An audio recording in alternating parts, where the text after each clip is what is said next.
So 194 pitches for 2 games.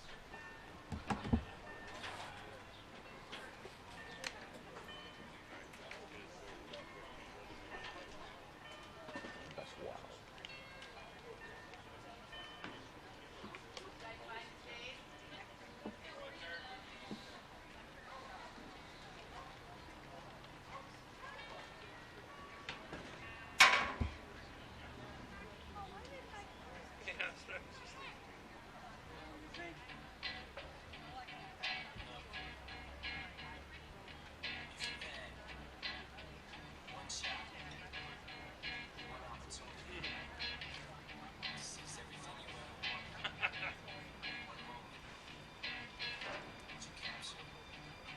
What are we doing?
Good afternoon, ladies and gentlemen, and welcome to Hall Field for the HCAC Championship softball game.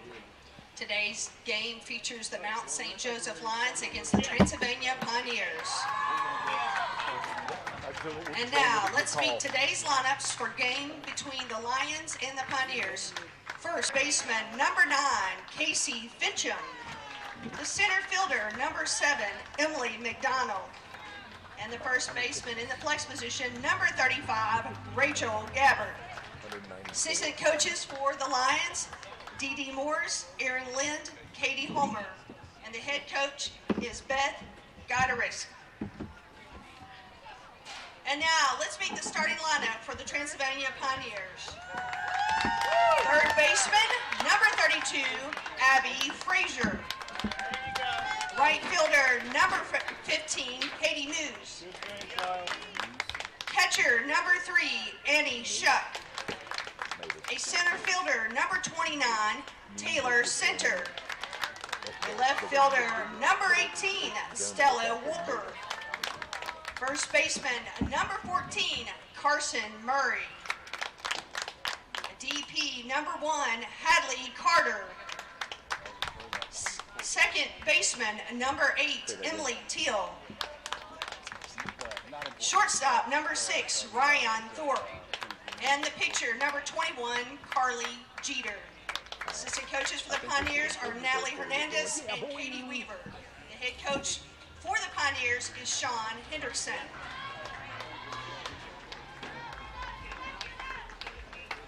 We ready to go? Good afternoon and welcome to John and Donna Hall Field, campus of Transylvania University in historic downtown Lexington, Kentucky, for what could be the HCAC softball tournament championship game. It's going to feature the Mount St. Joseph Lions, who just defeated the Franklin Grizzlies by a score of 3-1 to get back against this game against Transylvania, who defeated Mount St. Joseph yesterday in a 9-inning thriller, 1-0. It was fantastic. My name is Keith Hardiman. I am here with the man, the myth, the legend, Lee Cook. Lee, what do you expect we can see in this game? So we're going to see, Jeter on the mound for Transylvania to begin this. And then on the other side, we're going to see Casey Kemp, who's been the story pretty much all today, on all yesterday. We'll talk more about her when she's in the circle. But right now, with Jeter, we have already seen her coming into the tournament about 2 RA, 2.07 ERA. She's done well for them in the tournament so far. And the first pitch is going to be to the outside as we get underway at 2:51. We're moving early here for this Saturday afternoon classic. So Jeter, as you mentioned, comes in 17-3 record, 2.13 ERA. And she fires that second pitch high on the inside. When we get to Kemp, I definitely want you to talk about her and what she's done to get her team here. Jeter, again, has carried a lot of the weight in a 128 1/3 inning for Transylvania, as Lango's going to take a stab at that and fouls it off. Jeter's ahead 1-2. Yeah, I wouldn't be surprised if Transylvania can get it maybe 4 innings out of Jeter right now. And then obviously I would not be surprised, we were talking about this off air, if we saw Sophie Moshos come in. If Transylvania were to get a lead, maybe 2-3 run lead, to see Sophie Moshos come in and close for them, because obviously we saw the extravagant pitching duel when these two teams faced up against each other between Kemp and Moshos. Just to echo exactly what you said, you talk about a pitcher's duel. In my opinion, that was the pitcher's duel game of the year in the HCAC. One count, Ling, a hitter back into Jeter. She fires it back over in time for the 1-3 put out. So nice hit as Jeter comes out of the circle to get ready to get Lang. Kelsey Stevenson. So Kelsey Stevenson will be your next batter up for the Lions. She was 0 for 3 in the game. She did have a sacrifice bunt, takes the first pitch to the outside. An exciting game, but saw one early score, the first run scored in the first inning of this entire tournament, and then it came down to some late errors that resulted in that 3-1 score. Stevenson, slicing swing, it'll go foul. One hop off the dugout. So just an absolute thriller in last night's game, where Transylvania pulls it out in the bottom of the 9th, courtesy of a Taylor Center leadoff double, and Stella Walker, who's making strong cases for softball tournament honors, knocks her in with the up-the-middle RBI. Nice pitch there. That went low from Jeter, trying to get Stevenson to chase it, just outside below the zone. Obviously, Steven was 0 for 3 last game. We'll see if she can get on base this one. Stevenson digs one underneath. Tharps picks it up. She's going to have to hurry. She fires it over. Got her on a big step. What a play by Tharp. She moves to her left, picks it, and here's, folks, you have to watch. She actually had to reposition her whole body to turn and fire over to first. Look here as she moves and sets, fires it over. Yeah, moving to her left. She's a right-hander, contorting her body to get that over to first. Great play there for the second out. And first base umpire Mike Gadbury with the big call. Hello, Miss Gadberry. Hope you're listening and enjoying. As Jeter fires in a first strike. Guy Morrow at home plate. Evan Davis over at third. Veteran HCAC officiating crew in today's contest. Now, a lot of different scenarios that can come out of this. The next pitch, that's going to be lined straight into first base. Carson Murray, sixer hand down, and they're going to wrap that up in a 1, 2, 3 inning out for Transylvania. Let's look up for the Pioneers. It's going to be Frazier, Mavis, and Shuck in the bottom of the first. This is the HCAC TV, where you always have a front row seat. From warehousing to transportation and everything in between, Piper Logistics does it all. Centrally located, Piper Logistics has 2 warehouses in Indianapolis and a warehouse in Cincinnati, Ohio. Piper Logistics houses over 1 million square feet. Along with our transportation department, we can provide service to half the United States markets.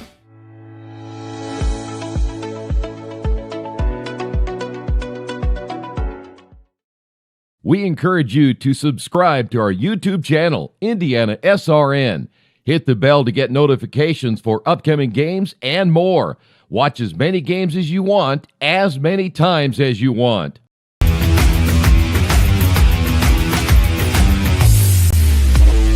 Game, throwing about 6 innings against Franklin in our previous matchup.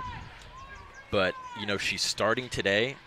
You know, this must-win game, obviously. You know, if Mount St. Joseph were to win, we'd move on, and these 2 teams would rematch tomorrow. But it'll be interesting to see how, you know, with that pitch count rising, it's guaranteed to get over 200, possibly that 230 mark, maybe even 250.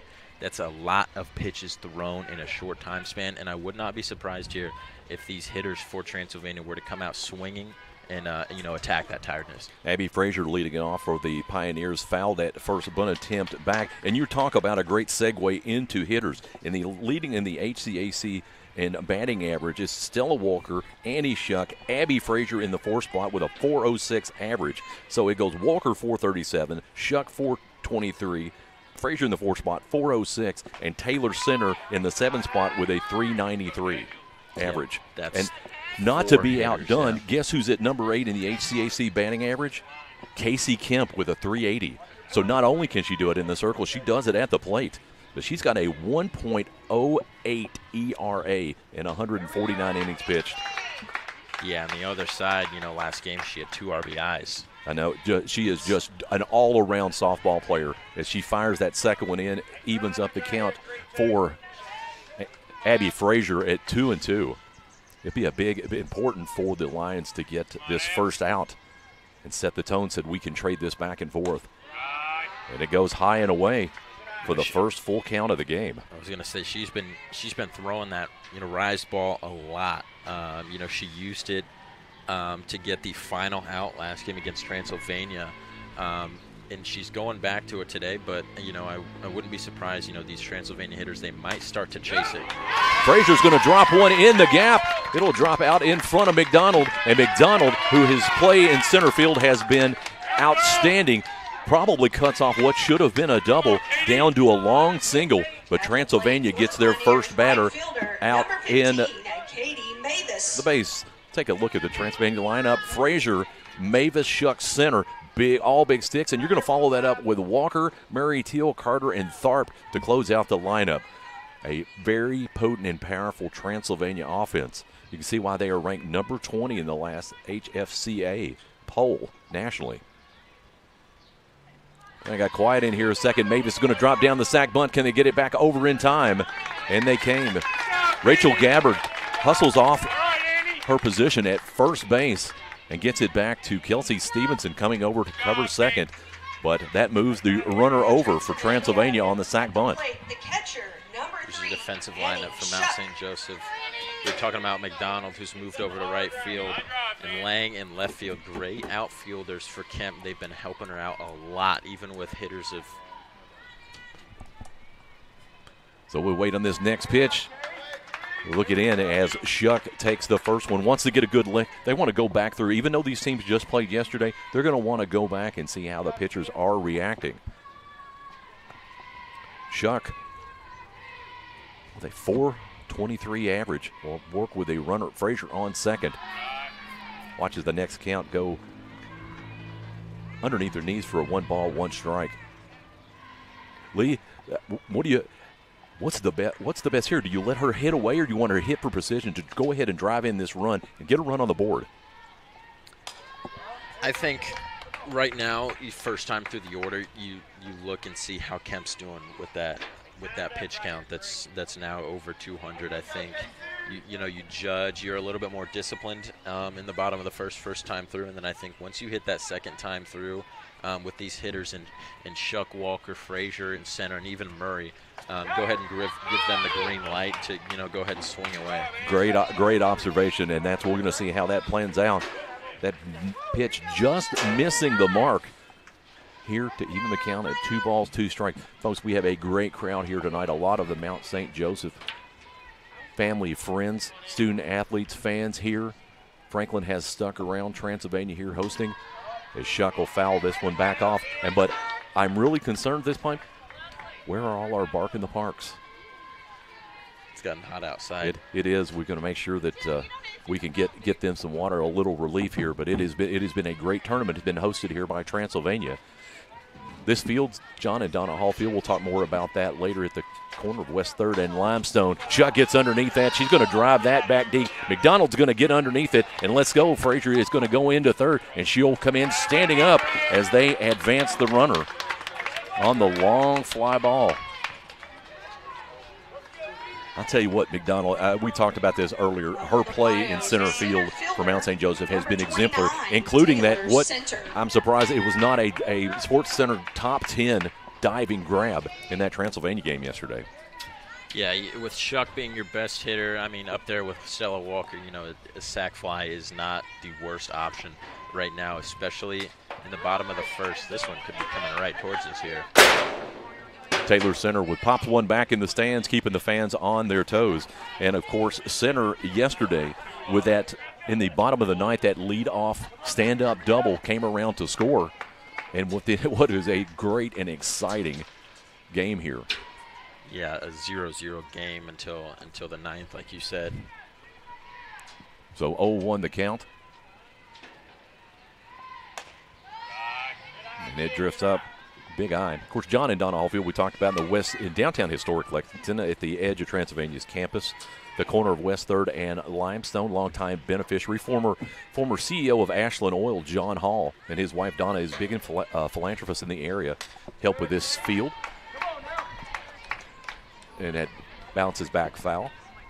Originally, this field, as you see it in this great picture from our cameraman Kyle that shoots this field, home plate, we're now down in the lower left-hand part of your screen, was actually up in the corner of left field. They actually moved the field 90 degrees.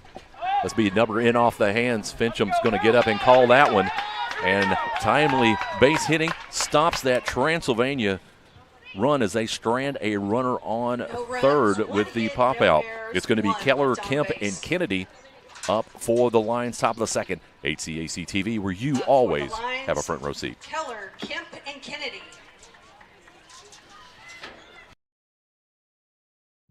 At Morales Group Staffing, we are all about building better futures. And during these times, we are working hard to put people to work. We are now hiring for hundreds of jobs with pay up to $17 an hour. Visit our website at moralesgroup.net or text JOBS, JOBS, to 317-472-7600 to apply now and get hired today.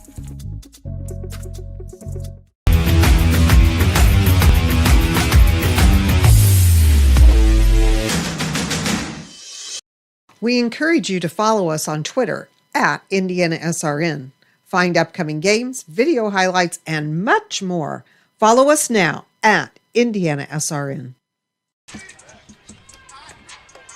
Take a look at the Mount St. Joseph starting lineup. It'll be Lang, Stevens, and Cornelius, who all had a 1-2-3 inning. It's going to be Keller, Kemp, Kennedy, the catcher, Ibers, and then Fincham and McDonald to round out the lower third of that roster. But it's going to be Courtney Keller, in the designated player spot, will lead off the top of the second. Keller with 2 doubles, and one of them being RBI double in the previous game in the 3-1 Lion win to get them into this potentially considered a championship game. And I was also going to say she scored a run after on one of 2 of Casey Kemp's RBIs. She had a big game. She sure did. So one ball, 1 strike.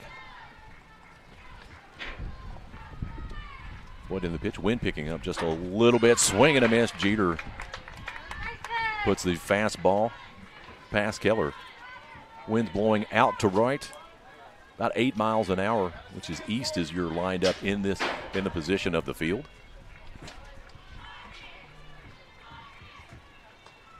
High and away. Leaves it up, 2 balls, 2 strike. Grass here on the field for those of you just listening in the first time, but Kentucky bluegrass mix. The field out there is a 60-20-20 sand, silt, and Georgia clay. Move back, another foul ball. And we see, Lee, we talked about a lot of these pitchers, and you got to give Mount St. Joseph credit. They took these longer bats, get behind the count, and took these bats all really deep, 7-8 pitches at times. Yeah, that's what I was going to talk about here with Transylvania starting Carly Jeter and Mount St. Joseph keeping with Casey Kemp. You know, you almost give Mount St. Joseph a little bit of a disadvantage here when it comes to the pitching spectrum because they're, Transylvania's saving Moshos to close for that opportunity. But again, that's the advantage of being the 1 seed. And in Mount St. Joseph obviously having to play earlier today, Casey Kemp, she's your best pitcher. She's really the only one we've seen this week. And that pitch count is getting so high that she has to play. Yep, that's going to be high in the air. Mavis, you saw her throw her hand up real quick as the sun has popped out from behind this overcast sky. And next up for Mount St. Joe. Look at the Transylvania defense. Walker center, Mavis out left to right. Frazier at the hot corner, Tharp at short. Hadley Carter at second, Murray at first, and of course Jeter in the circle pitching to Shuck behind the plate. So first at bat for Kemp, the pitcher. She is in the top 10 in batting. Now for that, Kemp had an RBI single and a bunt hit that actually ended up, she got to second on an errant throw out by the pitcher. So that was a big moment out for Mount St. Joseph. A great look around the stand. You see Transylvania has hosted this tournament. Their entire game operations staff has been fantastic. We see Transylvania the sports information director, Cassie Hamilton, now Dr. Cassie Hamilton. She receiving her doctorate yesterday. Congratulations to her. And 2-1 on the count. Folks, at the bottom half of this inning, we're going to have HCAC Commissioner Jay Jones in for just a little bit. That'll be hit down in the ground. Carter picks it up quickly over 4-3 for out number 2. Yeah, Jeter on the verge with another 1-2-3 inning here, and that's what I'm talking about is, it gives them the advantage over Mount St. Joseph in the pitching circle, where if Jeter gives you these, 1-2-3 innings, and she gives you a good 4-5 innings, that's then you're looking at, okay, if we've got the lead right now, we can bring in Moshos. Maddie Kennedy, she's going to hit a long one. That's going to get over Mavis's head. It's going to 1-hop off the fence. She'll pick it up on the fly, and she's turned on the gas. She's going to move into third base with a slide in head first triple. Big hit out by Maddie Kennedy. And that's got the Mount St. Joseph fans fired up. Look at here, she'll go right in the upper part of the wheelhouse. Mavis was playing up. She lets it 1-hop off the warning track and fires it in. And aggressive base running Lee gets her in to third, head first with a big hit on the triple. Yeah, that's that 354 average coming into the tournament. 0 for 3 this previous game. She had a ground out and a fly out, and then she was struck out, looking to come in, into the next one with a little bit of motivation to as the second game goes on. So we'll see how Transylvania responds. Had 2 outs before that triple out by Kennedy. Jeter rocks in, delivers. Ivers will deep down. That's going to get a run as Carter had to move far to her right, and that's got the Lions fired up as Ivers with the RBI single. We'll look at there. Back and forth, the Mount St. Joseph dugouts has come alive on that Elizabeth Ivers RBI single. Number 9, Katie Fitchum.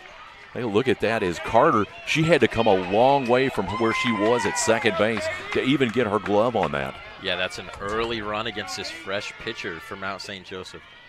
So back-to-back hits leads into a run for the Lions. Now you've got your best hitter at the plate right now. We see a bark in the park over there. He was a big fan of that Ivers base hit.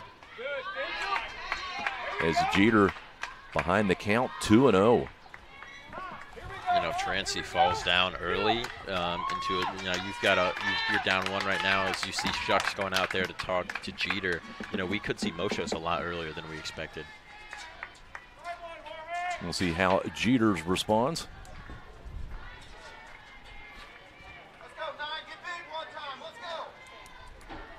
So Shuck went out there just to talk to her for just a moment.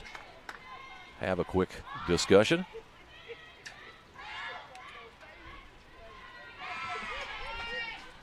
Make sure she is locked in and focused, not going to let the back-to-back hits get in her head.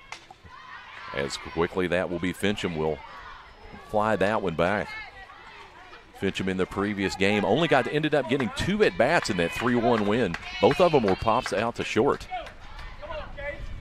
Yeah, she might be the same situation as Kennedy here, not doing too well in the previous game just a short time ago. But Fincham gets underneath that. That wind is going to be hectic, but Mavis will pull this one in for out number 3, but it's not going to be before the damage is done as Mount St. Joseph scores 1 on 2 hits and leaves 1 on. Let's take a look in the bottom of the second. It's going to be Walker, Murray, and Teal up for the Pioneers. It's the HCAC TV where you always have a front row seat.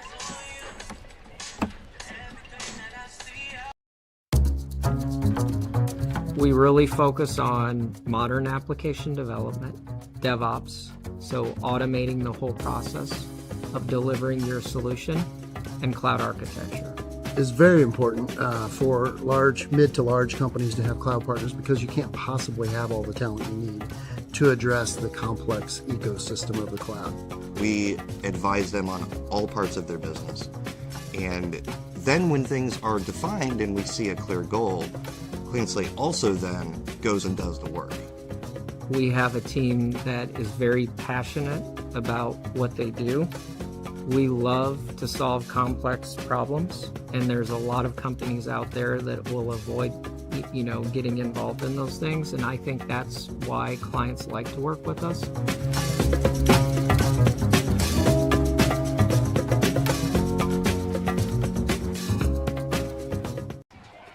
Back to action, bottom of the second. Mount St. Joseph scores 1 in the top of the inning. We'll see how Transylvania responds, but it is a great opportunity. We're going to talk to the HCAC Commissioner, Jay Jones. Jay, how are you doing, buddy? I'm great. Thank you, Keith, and thank you for having me on the air. And just, I hope the fans at home are able to enjoy the broadcast. I truly appreciate what IndianaSRN brings to our championship experience, and hopefully TV captures the excitement of this championship for everyone watching at home. There is definitely an air as Stella Walker will lead off the bottom of the second for Transylvania, and she sends a screamer that is picked up by Fincham, fires it back over to first, and that takes a little bit of the firepower out for Transylvania early on. It'll be Carson Murray up next.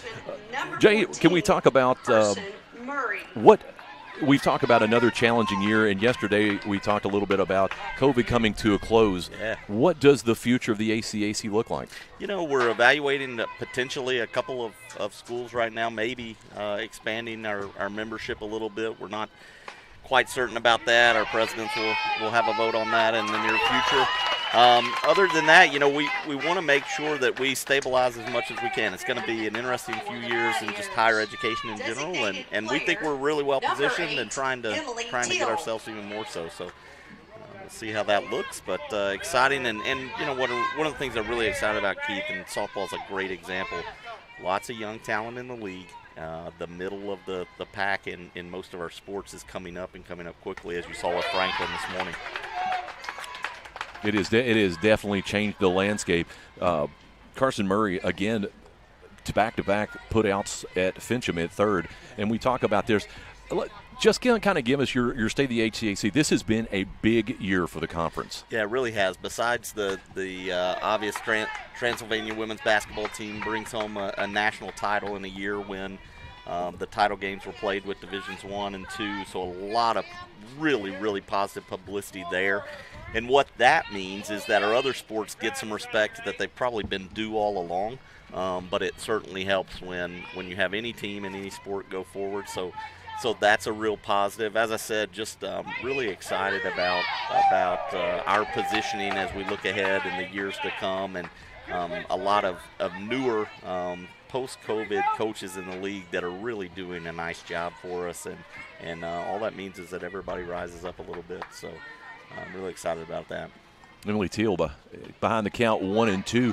She's kind of let these outside pitches kind of go to the outside. I think in this type of game probably should have taken a swing at one of those, but she'll have a 2-2 count.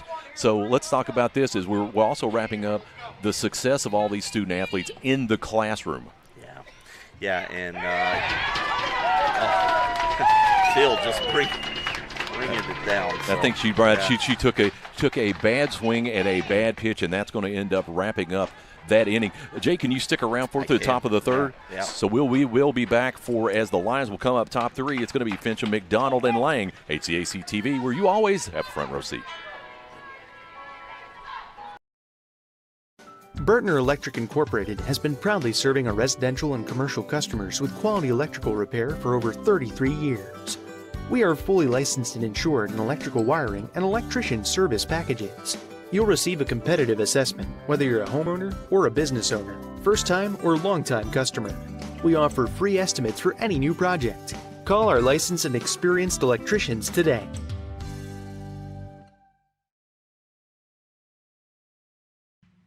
Can't make it to the game? We've got your back. Just go to www.IndianaSRN.org and tune in to all of the live action, or go to our on-demand service and relive your favorite moments.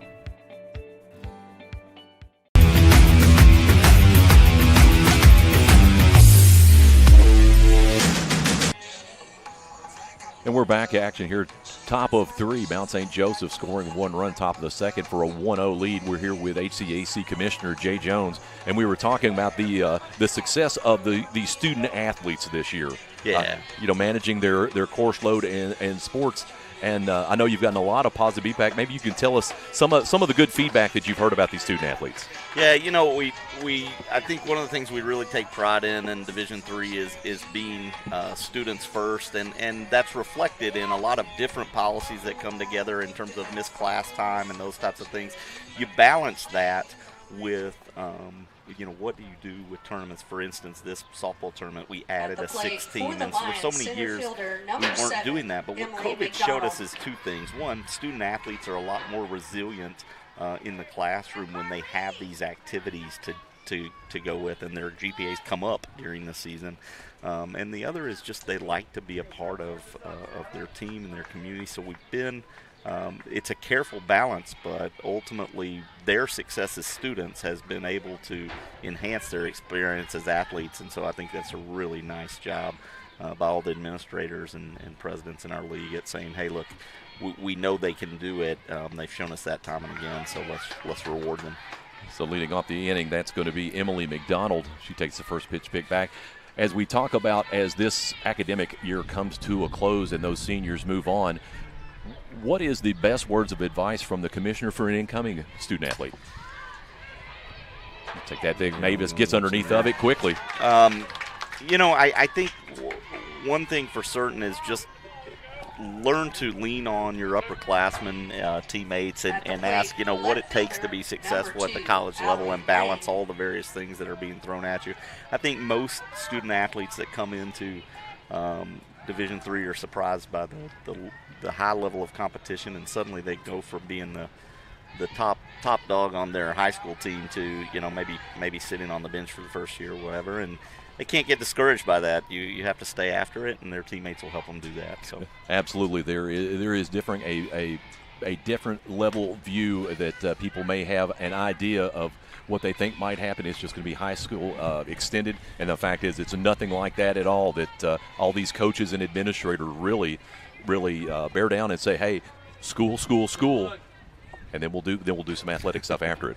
Yeah, and they luckily have the support that they need to be successful, and their teammates absolutely help with that. They've got a good support system there. So I would encourage any of them that start to struggle, just speak up and say what's going on and let folks help you.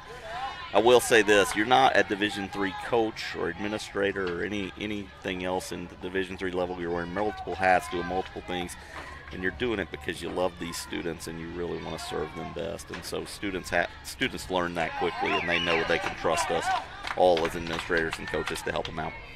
So another successful tournament that's being put on here, and of course the baseball up in Kokomo, Indiana. I always want to take a moment, and if you can say anything about the school staff, the game operations staff, the people behind the scenes that make things happen. That one's going to drift out foul. Well, here's the best compliment I can give to how we get things done is that our conference office, there are two of us plus two full-time plus an intern, so that's it. And we depend on our schools to pitch in, and boy, do they ever. And so you look at Transylvania this week, they've just done a magnificent job with this tournament. So there's a walk. And you know, we depend on that, but also we know we can trust it, and so it's just so well done for our student athletes, and they do an awesome job. So it's exciting, but also allows me to sleep really well at night, knowing that when I arrive at a location, I can pitch right in and help, but things are going to be in really good shape, and they are here this weekend. So big walk, a leadoff walk there, and there will be a single. Gets past in short into short center, and quickly Mount St. Joseph has two runners on, courtesy of the Stevens. Ground ball single out into left field. Lang had walked.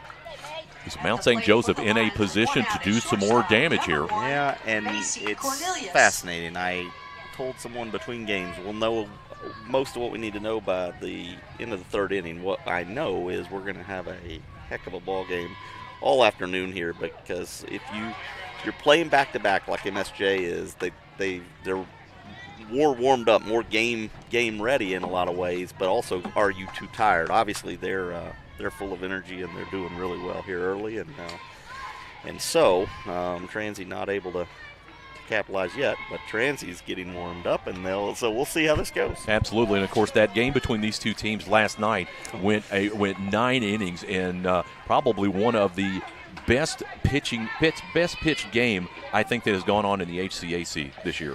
Yeah, and in a long time probably as well. You know, I was talking to Coach Gotterweiss from Mount after, and just, you know, she's telling me in her time that was obviously one of the best games she's been involved with, and she wasn't on the happy side of the outcome, but what a game, and wow, just I was smiling all night long, Keith, just at the level of that game. 0-2 count. Rouleau goes up the thing. She made a great diving stab, but she slowed it down just enough. So I guess that's about the best outcome that you want, is that if you couldn't catch it, that you only let the runners advance one base. Of course, Rouleau came in at second base. We'll take a look at that. As she got her glove on it, and enough to stop the momentum on it on the Cornelius hit. So we have had back-to-back hits here for Mount St. Joseph. I absolutely agree with the score of a hit there. We're taking a heck of a play, and she almost made it. So now we're sitting bases loaded.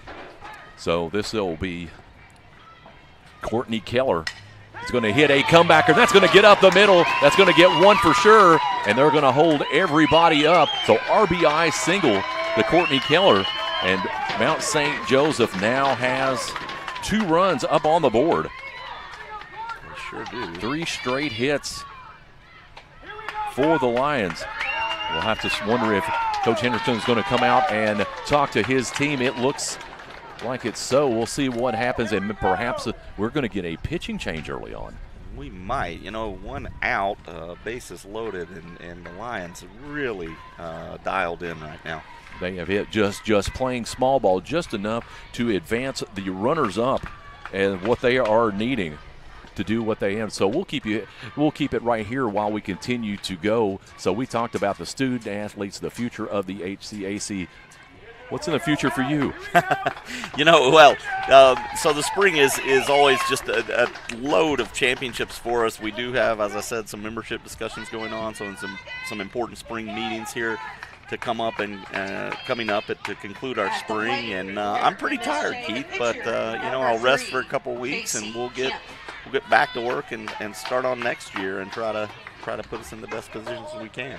So being in talk-abouting positions right here, Transylvania is not in a good position if they've already given up one run on the RBI single. Still have bases loaded with 2 outs as Jeter throws the heat past Kemp. Kemp ground out to second in her last at-bat. So this is a big inning for Transylvania. We're going to take just a moment as home plate umpire Guy Morrow is going to come out and talk to Jeter.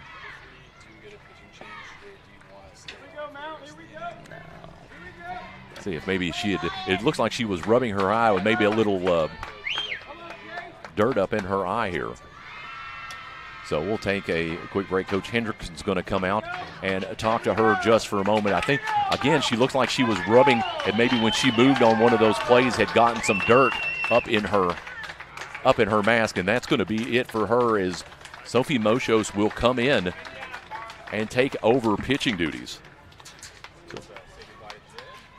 So, Jay, thank you for everything. The Commissioner, HCAC, Jay Jones, on behalf of everyone, we appreciate you. I know you got to get back, and thank you for being part of making all this happen. Thanks very much, and we appreciate all of our viewers out there, and we appreciate IndianaSRN and this fine coverage, and just hope we are able to keep that going. So hopefully anyone watching, if you wish to help out, we'd love to have you, and we're able to make these broadcasts free and really appreciate the viewership and hope you're enjoying it. So thanks very much, Keith. All right, HCAC Commissioner Jay Jones. We will take a quick break. We'll be back in a moment. HCAC TV, where you always have a front row seat. Thinking about what to do after high school? Consider a career with Boilermakers Local 374. As a Boilermaker apprentice, you'll earn while you learn. We offer excellent wages and benefits, and as part of our no-cost hands-on apprenticeship program, you'll learn from the best in state-of-the-art training centers and on the job. Become a union Boilermaker and get on your way to a great career. Find out more, visit www.local374.org or call 219-845-1000. Thank you, Jay. So we are back into action. Sophie Moshos taking over pitching duties here in the top of the third. She will inherit a couple of precarious situations as bases are loaded. And while we were talking to Jay, there was some movement inside the Transy offense. We're going to get you those updates. Reagan Rouleau's out at second base. Kenzie Smith is now catching. Annie Shuck has moved over to first base. Looks like everyone else is out in the same position, so we'll wait and see what happens as Moshos' second pitch, is fouled off. So big opportunity here for Transylvania. Moshos comes in and lets that one drift to the outside. So we'll check, make sure that we have all that information up. Much appreciate official scorer Hugh Davis giving us some of the heads up on everything that moved while we're in the middle of the broadcast. 1-2. Pitch looked good from here to Kemp. She laid off of it, but no dice here. Yeah, we're seeing Moshos a lot earlier than we expected or anticipated. We thought we could get, thought we would see 4 or 5 innings from Jeter. She looked good earlier in this tournament. But, of course, Moshos is the number one. She's the ace for Transylvania, and she's going to come in here and try and get herself out of this jam that, she's taken over from Jeter. So we are set on all the defensive changes for Transylvania. That'll be popped up. Be an easy catch out by Shuck at first, and that really helps take the pressure off Transylvania some. So we'll wait and see what happened. And again, that was going to be Allie Lang ended up getting on first and walking, and finally she was advanced over on a series of hits where Keller drove her in on the RBI single. So quickly, Addie Kennedy, who had the slide-in head-first triple, came around to score the first run, is back up to bat. This has been a big inning out for Mount St. Joseph.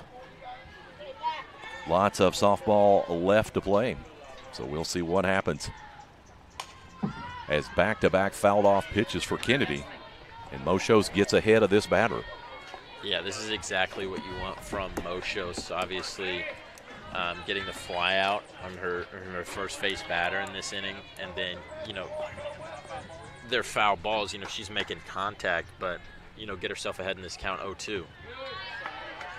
Tries a little low zone strikeout.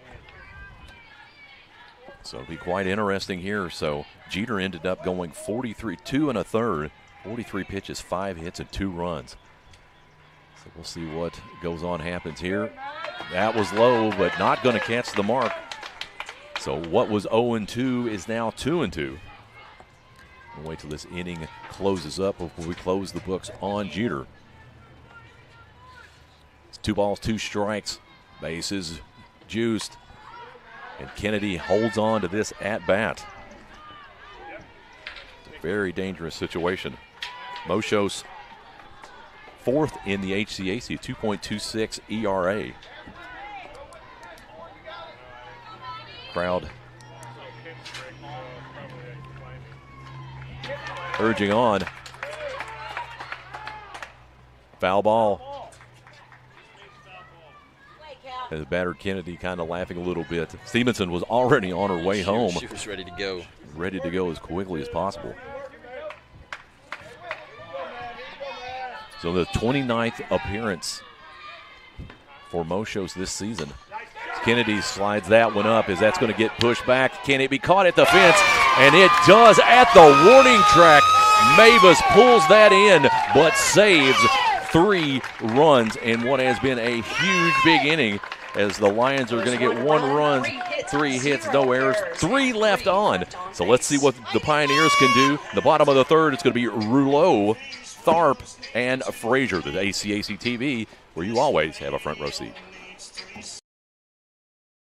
Your hauling or moving project has arrived, and College Hunks Hauling, Junk, and Moving has you covered. Honest. Uniformed. Nice. Knowledgeable. Service. College Hunks Hauling, Junk, and Moving. Can't get to a computer? Then we've got you covered. Just go to the IndianaSRN app and stay up to date with all of your favorite teams. You can watch live coverage or relive the experience with our on-demand service.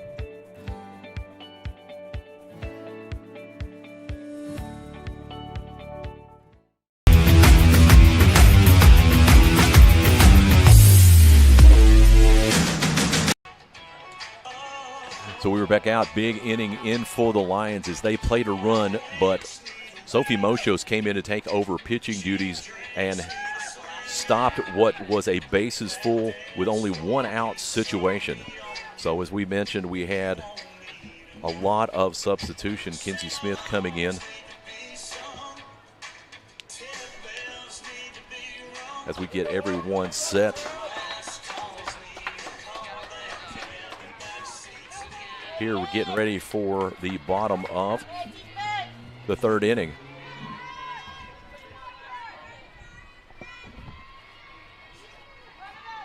First pitch coming in as Kinsey Smith's going to drop that down in the corner, and it is going to get, she's going to turn first. She get into second, stand up, lead off double for Transylvania.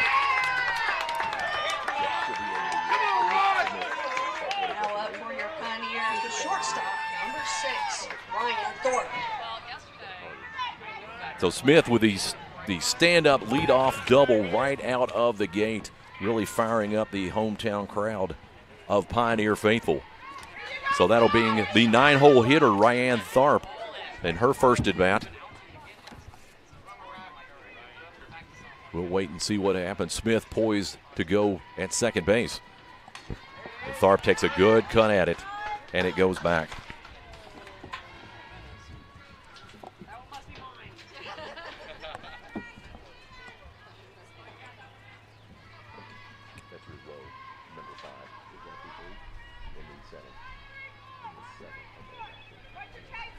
So we'll wait for the next pitch coming from Kemp. Tharp puts down. It's going to be a sac bunt. Can they get it in time? Not going to be in time. Both the runners move up. Aggressive showing out from the Pioneers. Ryan Tharp lays down what should have been a sacrifice bunt. She gets down to first, and now Transylvania with 2 runners on. The third baseman, number 32. Take a look at this. She drops it back down. Fincham comes crashing in, tries to get it there in time, changes her mind, wants to go to third, and fires it back. So Transylvania, with back-to-back hits, has runners on the corner. So a lot of movement, I am sure. Transylvania coach Sean Hendrickson had words of motivation there at between the innings to keep them up and going, and so Coach Godowitz is going to come out and have a discussion with her pitcher, Kemp, who has been throwing a good 3-hit ball so far. She's got a lot to go.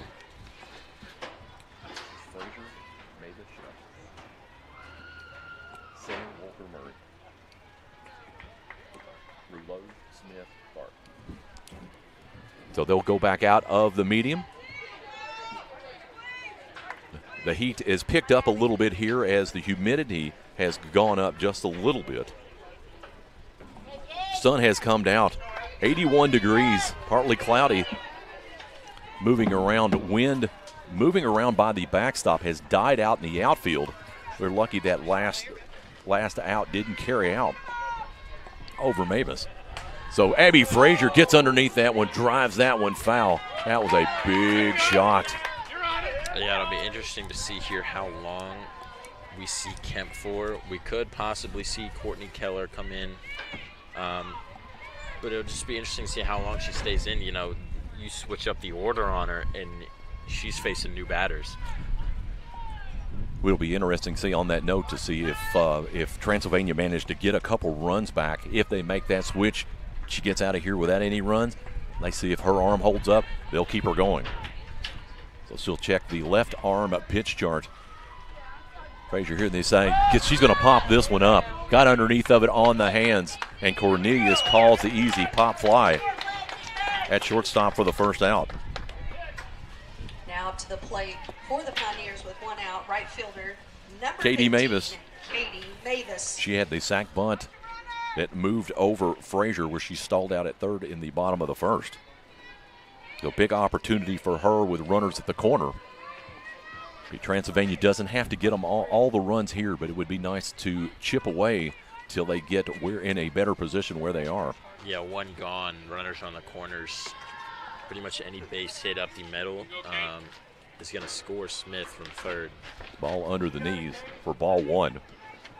Look at some umbrellas out in the outside part of the outfield. That is for sun, not for rain, because we have been lucky enough that only a small break on Thursday, small one yesterday. Foul ball off the tip of the bat. That we've been lucky that yesterday was mild temperatures, maybe a little nip in the air yesterday. If I'm Mavis right here, I'm swinging about just about every pitch that I see that I like, and you know there's only 1 gone. If you can take away the opportunity for a double play for the MSJ defense, you're scoring Smith from third. We have to look at Mavis. Tharp's over at first. She's got speed. If Mavis can put it down on the ground, and of course Smith probably not as speedy as those two. She can get a long fly ball, work to get that first run in and take it from there. And that could be it. Does that drop? That will drop. Will not drop. She did get a hold of it. Sorry about that. I looked down trying to move that, so that ended up being a big out. Number 3, 3, first for baseman. them. Yeah, that's Andy a nice Shuck. play by Allie Lang in left field. You see here, she comes up ready to throw. Not sure. I was looking at the throw when it came back in, so Lang saves what would have been a run. That takes the sacrifice fly off the board. Yeah, Kinsey Smith was already moving from third, and she saw Lang get up and ready to throw. She had to come back and get on base. So Shuck, with a 4.23 average, she flew out to center. I agree with you when we were talking in the previous batter. You have to let the batters hit in this situation. So they've got one on, get that one run, work, get that one run first, and that's going to be popped up. Can that drop in? And it will be safe. Transylvania will be safe. As what a great stab that Stevenson made, but she couldn't get it. Laid herself out. She came such a long way and almost got that ball in foul territory. So we'll wait and watch her as a cutter pitch almost had it. She knew Gabbard was there. You know, if I think she dives out, full dolphin dives for that, I think she might have it. She could have had that. So we'll see how this works out for Transylvania now that center has a reprieve on what woulda, coulda, shoulda been an out. Ball underneath, make it 2-1.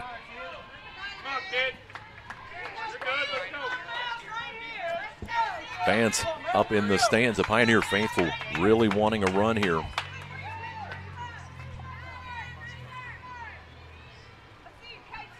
Look down, pitch on the way. Shuck fouls it back. She'll have to protect the thing. Now, Lee, here's what we talk about this. If Transylvania was to drop this, and now you get Kemp with a, 20 hours of rest, do you go back with her? She pitches them all. Yeah, 2-2 count here. If this gets to full and Kemp walks her, and in any situation, you got to look at, possibly taking her out if a run scored. Caught her looking. She thought that may have been a little bit outside. But again, Mount St. Joseph comes in and gets the big strikeout looking to squash what was been a mini rally. They ended up no runs on those 2 hits and 2 left on. Let's go at the top of the 4th. It's going to be Kennedy, Ivers, and Fincham up for the Lions. The HCAC TV, where you always have a front row seat. From warehousing to transportation and everything in between, Piper Logistics does it all. Centrally located, Piper Logistics has 2 warehouses in Indianapolis and a warehouse in Cincinnati, Ohio. Piper Logistics houses over 1 million square feet. Along with our transportation department, we can provide service to half the United States markets.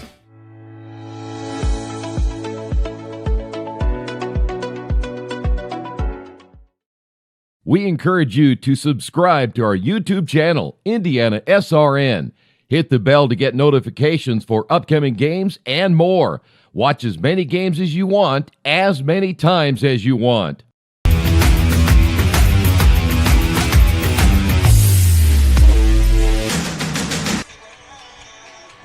Wild and crazy 3rd inning here at John and Donna Hall Field, Lexington, Kentucky. Mount St. Joseph comes back in, grabs a run, but Trancy cuts it off, leaves the bases full. Trancy returns with back-to-back hits, had a runner on 1st and 3rd, and with a strikeout looking, Kemp shuts the door. So we'll wait. Elizabeth Ivers, she had an RBI single in her first at-bat, drove in the first Lion run. So Transylvania will really need to buckle down. Sophie Moshos coming in that last inning. Take over pitching duties, throws a dagger strike, first pitch. Yeah, this will be Moshos after coming in for Carly Jeter. This will be her first time, I guess, fully through the order of Mount St. Joseph since yesterday. Second pitch coming in, swing and a miss on the high rising fastball. Yeah, Moshos has got that riser, just the same as Kemp, but Moshos, releases it a little bit lower, and it's a little bit faster. It gets you. So Moshos rocking the Kung Fu double braids again with the ribbons intermixed. Fires one in, Good looking pitch, but it won't find the mark to make the count 1-2.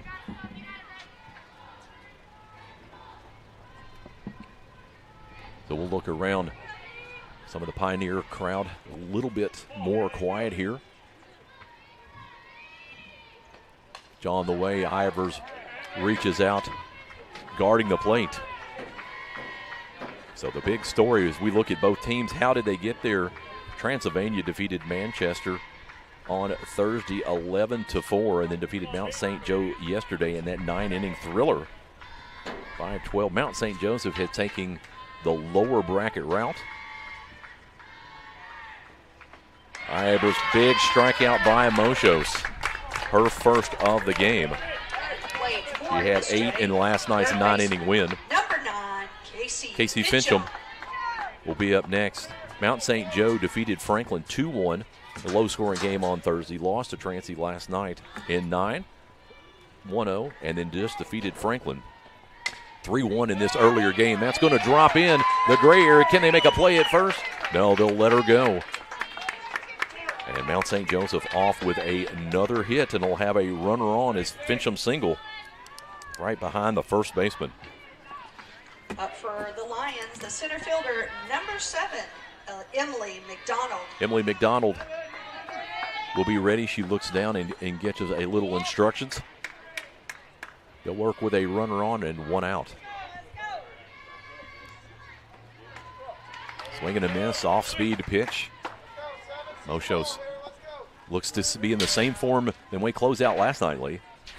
Yeah, and especially for her, like I said before, this is her first time going through the lineup today. It's important for these Mount St. Joseph hitters to get on base early. Well, obviously with 1 out right now, it's important for them to get on, before you hit that 2-out mark.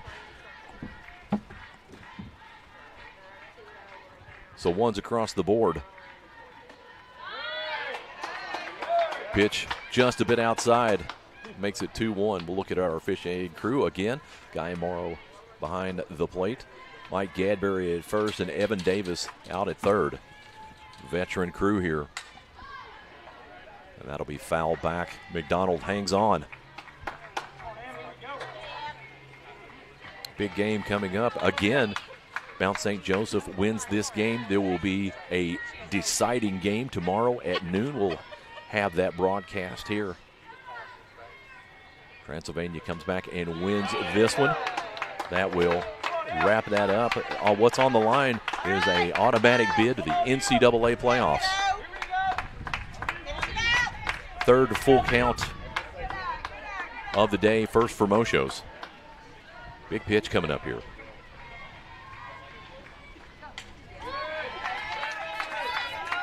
Nice pitch. McDonald fouled it back.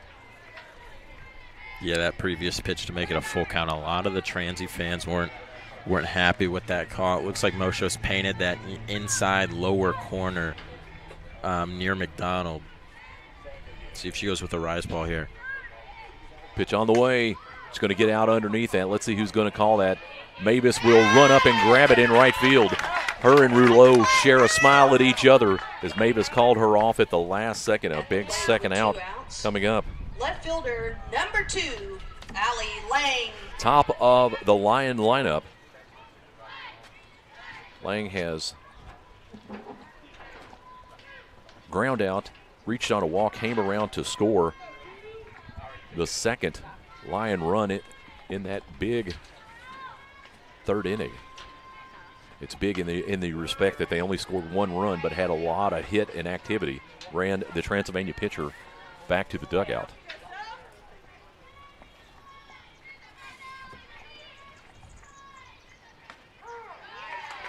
Nice low and away off-speed pitch. Makes it 1-2.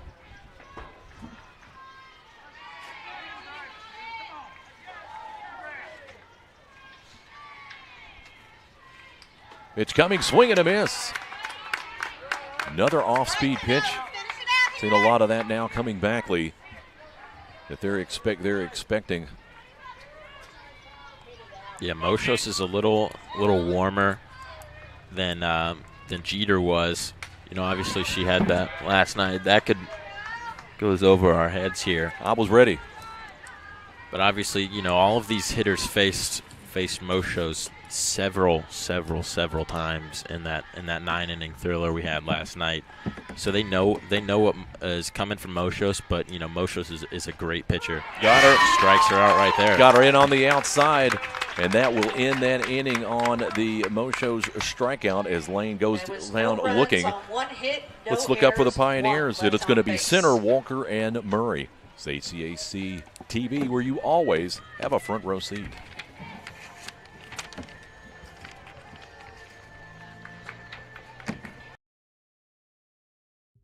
At Morales Group Staffing, we are all about building better futures. And during these times, we are working hard to put people to work. We are now hiring for hundreds of jobs with pay up to $17 an hour.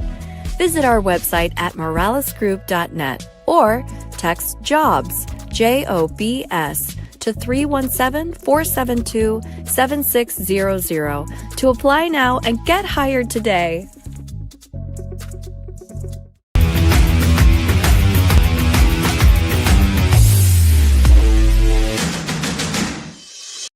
We encourage you to follow us on Twitter at IndianaSRN.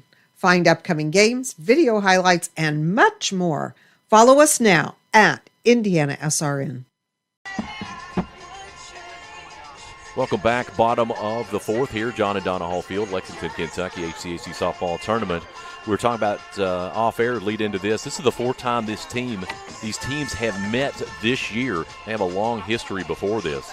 Transylvania took a doubleheader sweep on May 3rd that actually not only switched in, Transylvania was in second, they went to first, now get to host the tournament. And then, of course, the exciting 1-0 win last night. Taylor Center will lead it off. She takes the first pitch high and away. Center fielder, Taylor Center. So big inning, I think, for Transylvania here. Yeah, you see Kemp, stretching her arm in the circle. She could be getting a little bit tired here as these innings go on. Center with a swing and a miss. She's had easily in the 225 pitch count in the last 24 hours. Oh, yeah. And I expect, even though she just threw a strike straight down the middle at center, I wouldn't be surprised with these hitters starting to swing at a lot of pitches they like. An example of that when she had it a little bit higher up, probably a little bit too far out. But this game kind of reminds me of the second game of the doubleheader at Mount St. Joseph. That Mount St. Joseph was leading, and suddenly in the fourth or fifth inning, and suddenly the Transylvania bats came alive. We'll see what happens.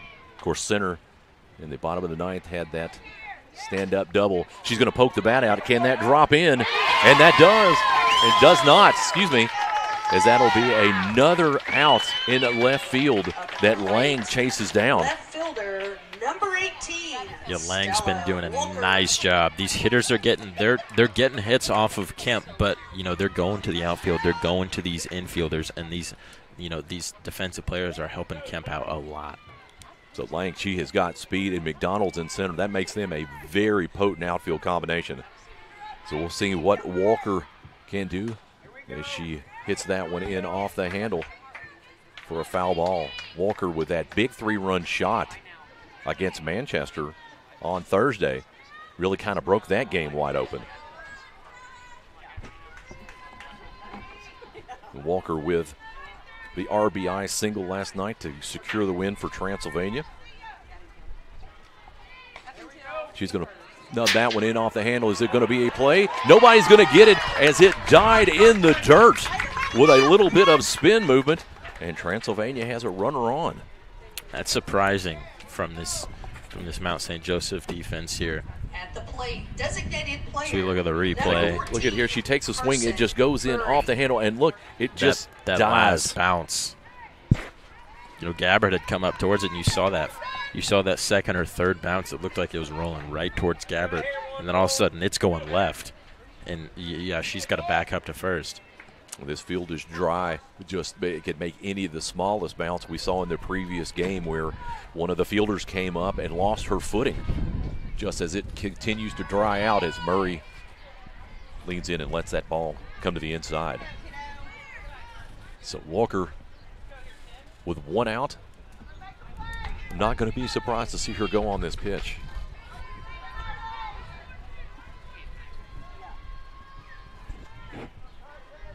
She will wait up. No appeal down to first. Looks like their late appeal. Now as Murray rotated the shoulders, did not rotate the bat. It'll make it 2-0.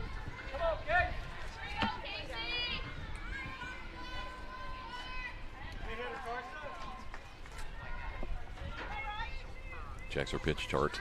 Checks the runner. That was right down the middle.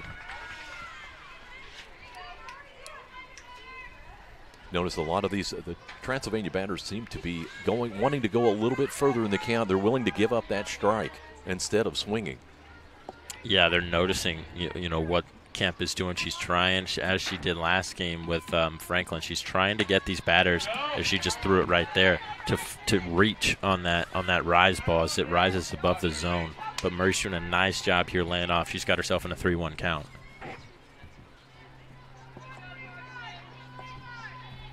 So we'll have Teal on deck, ready to hit. Pitch comes in, down to first she goes on the walk. And another big opportunity coming here for Transylvania. Substitution for the Pioneers. So it looks like Number 8, Emily Teal. Emily Teal will come back into the lineup for hitting purposes. This is a very distinct strategy. As you know, you'll see a lot of players come in and out.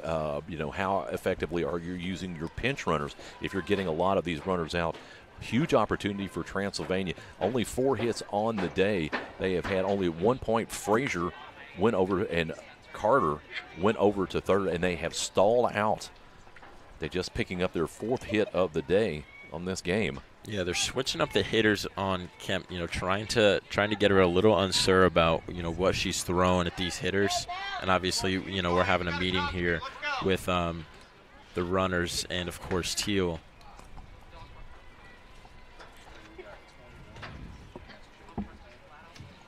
So we do see some movement up in. It is Courtney Keller. So this could be, depending on how this inning turns out, we could see Keller, if they can get out of here, get a fresh arm in here, trying to possibly save a little action for tomorrow if we end up going that way. Yeah, with the tying run on first and, you know, the lead taking run at the plate, you know, you've only got 1 gone right now. If Teal can do something with this at bat, you know, we could be looking at another mound meeting or a pitching change. So first pitch coming in. Teal watches it catch the lower part of the strike zone for strike number 1. He's going to try to pitch her low, forget her for getting a full solid swing. But runners at first and second, big opportunity for Transylvania.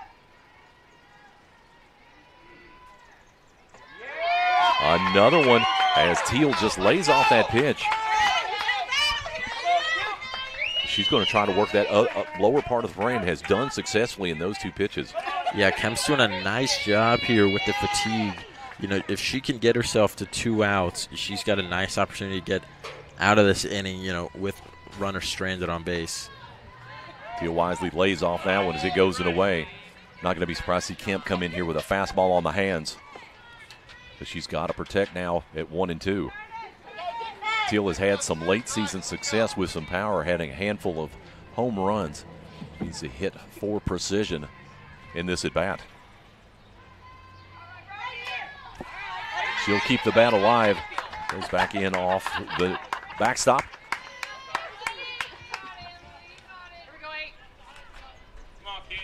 Checking the infield. The infield at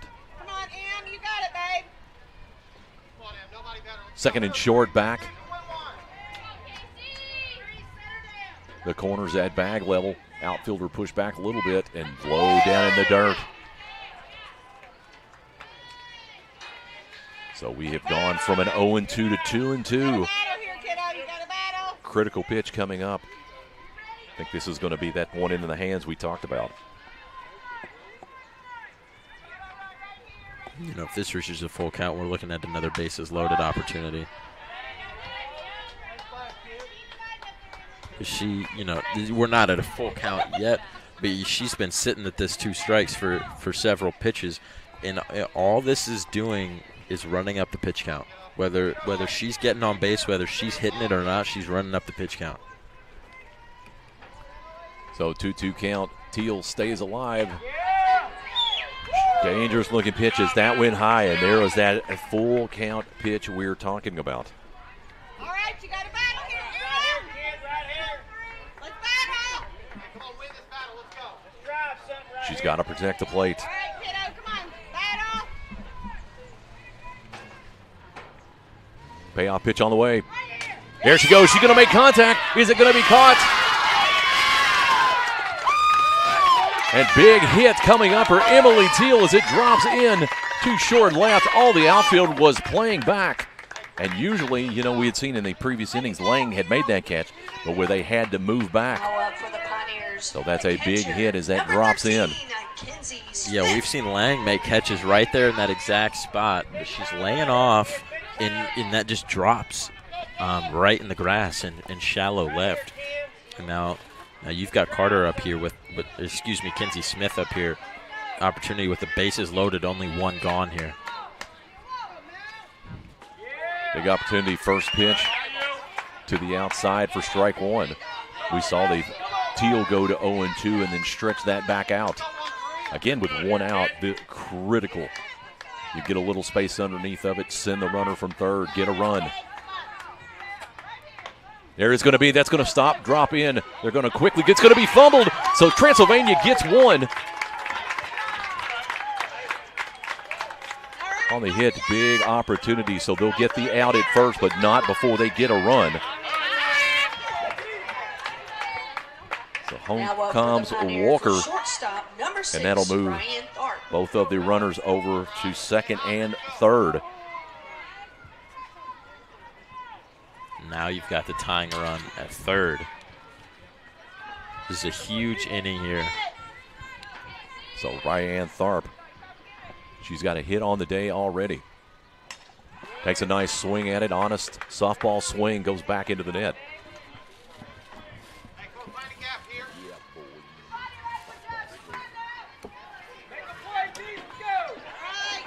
So runners still at the second and third. Runners flex to go on contact. Big swing and a miss, high rising fastball by Kemp.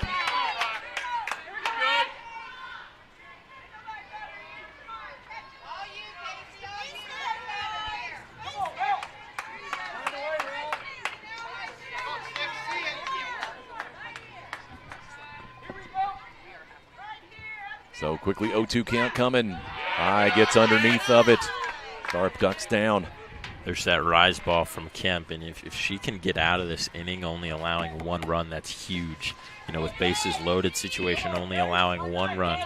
Now you've got runners on second and third with 2 gone. Tharp sticks their bat out to keep that bat alive. Little base hit, will get 1 for sure, could get 2.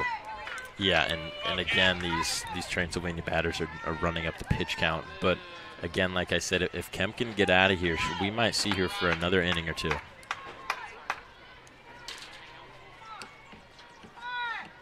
Can pitch on the way down in the dirt. I've got to think there's a lot of extended bats. I want to look at the field position. There's a big gap in right center. Infield set at ground ball depth. But that huge gap over there. Yeah, we see McDonald shifted, about 10 feet towards Lang. Another foul ball back. Keeps extending the at-bat. Would not be surprised to see this go back to another 3-2 count.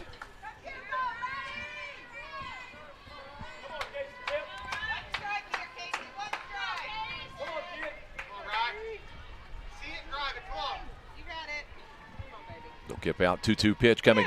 Swing and a miss.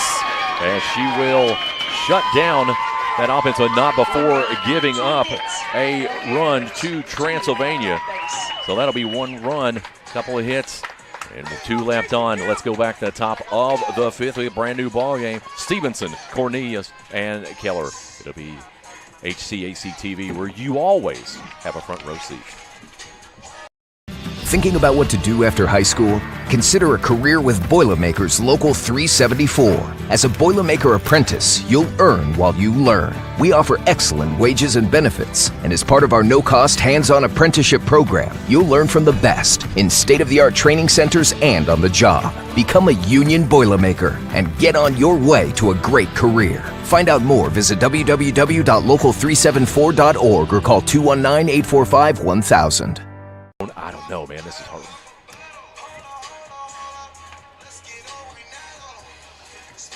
Mosho's in has been effective since she came in with that bases loaded situation. So we've got a complexity of the game has changed dramatically. Transylvania plating one in the bottom of the 4th. They left 2 runners on. So that may be part of what we tell the story at the end of runners left on. Let's look who we've got up for the Lions. Stevenson, Cornelius, and Keller. Stevenson had one of the first of 3 straight hits. Second baseman, number 22. In the 3rd inning, we saw the appearance of Sophie Moshos. Yeah, Moshos has done her job since coming in, and now all she's doing is waiting on her offense. You know, they got a run in, and unfortunately, you know, left 2 on base at the end of that inning. But you know, she's doing her job, and all she's doing is waiting on her offense, see if she can get out of this inning from herself. So this could be a part of that plotting small ball offense that we see, but it'll be up to the Transylvania defense to hold to let the offense make something happen. Moshos, nice looking pitch from here. Just a little bit outside. Crowd still alive and interested. Some of the folks that were allowed along the outfield fence have moved into the stands. Stevenson gets underneath that. See who's going to chase that down. It's going to be the center fielder. Center comes in at the last second. I was afraid there was going to be some confusion of who was going to get that. Yeah, center, and I didn't mean to cut you off. Center and Walker were, if we'll see on the replay here, they about ran right into each other going to get this. Nobody had called it, and the only reason they didn't run into each other, it looks like Walker had looked over and saw center running right towards her. So big save and a big moment. That's going to be Cornelius. Up a second of 3 straight hits in that inning. We have a great appearance by Transylvania President Brian Lewis.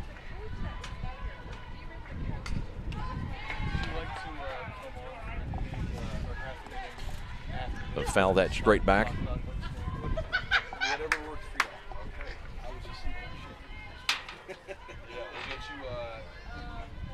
So we're going to get the bottom half of this inning. We'll have Transylvania President Brian Lewis come in, sit in with us for a little bit as the host institution, as Cornelius fouls another one back to make the count 1 ball and 2 strikes.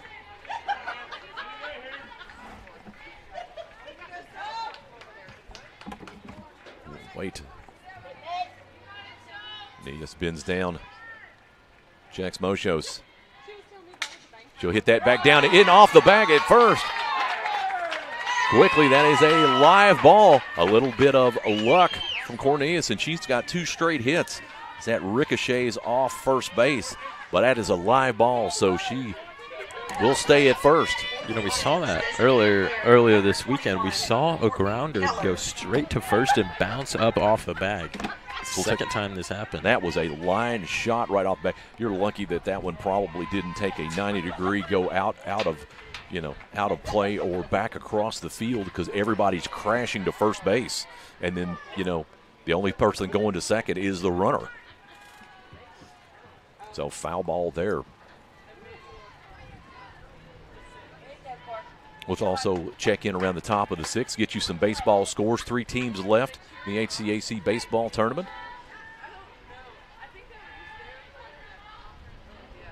Mosho's off speed. That's going to be a pop-up. Mavis calls it out in right. Checks the position of the sun, and that'll be out number 2 to right field. And with 2 outs, that brings up MSJ player, the pitcher, number 3. 6 putouts to Mavis out in right field. So they've been trying to go opposite field. And Kemp, the pitcher here, ground out and a pop out. Moshos delivers one under the knees for ball 1. Sun has come up. It's just an absolutely gorgeous. The sun, we have been blessed with the sunshine popping out. A little small breeze drifting across the park. That'll be a comebacker. Quick, they're going to have to get it to second. They're not going to get it in time. And a loose, errant throw, trying to get the fielder's choice, lets the runner advance over. And so that will be a hit. Quickly get it back in the circle. And an unfortunate series of events allows the runner to move over. Number 4, the right fielder. Take a look at that. She gets it, tries to get it over, just a little bit of a wider throw off to the side, allows the runner to move to third. So we still have a big live play and another runner at first on the hit. Big at bat coming up for Mount St. Joseph. Kennedy, who had triple in her first at bat, you're going to call time. So checking, make sure checking the board. I think that was going to be a bang play at second base. So runners at the corner, 2 outs. Moshos can't get that one framed over for the strike.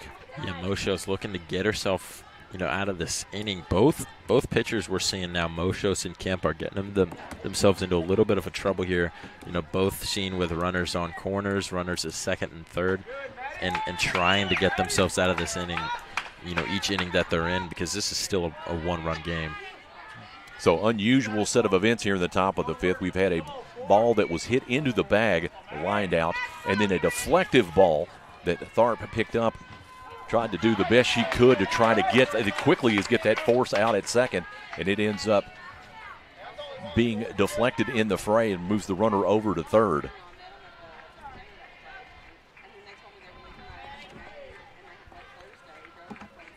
Pitch on the way. That's going to be hit deep. Center's going to get underneath of it. And fortunate for the Pioneers, as they're going to get out of this, what can be considered a very strange inning. So we are going to go to the bottom of the 5th to be the top of the Transylvania lineup. Frazier, Mavis, and Shuck. And we'll also be back with Transylvania's president, Brian Lewis. This is the HCAC TV, where you always have a front row seat. We really focus on modern application development, DevOps, so automating the whole process of delivering your solution, and cloud architecture. It's very important for mid to large companies to have cloud partners, because you can't possibly have all the talent you need to address the complex ecosystem of the cloud. We advise them on all parts of their business. And then when things are defined and we see a clear goal, Clean Slate also then goes and does the work. We have a team that is very passionate about what they do. We love to solve complex problems, and there's a lot of companies out there that will avoid, getting involved in those things, and I think that's why clients like to work with us.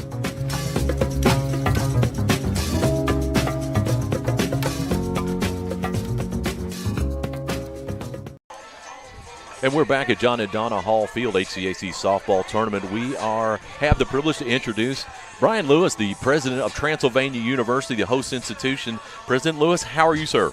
I'm great, thank you. Welcome to the Campus of Champions. We absolutely fantastic opportunity. President Lewis, it's been a big year for Transylvania. Can you kind of talk about some of the big highlights that you've been able to direct the university from? Well, I can't claim an ounce of credit for it, but I am so proud of our athletics programs. Obviously, our women's basketball team winning the national championship was a particularly memorable occasion. Oh, there's a good one. Frazier with the liner right past the third baseman. She is going to turn around and stand up into second base for a leadoff double for the Pioneers.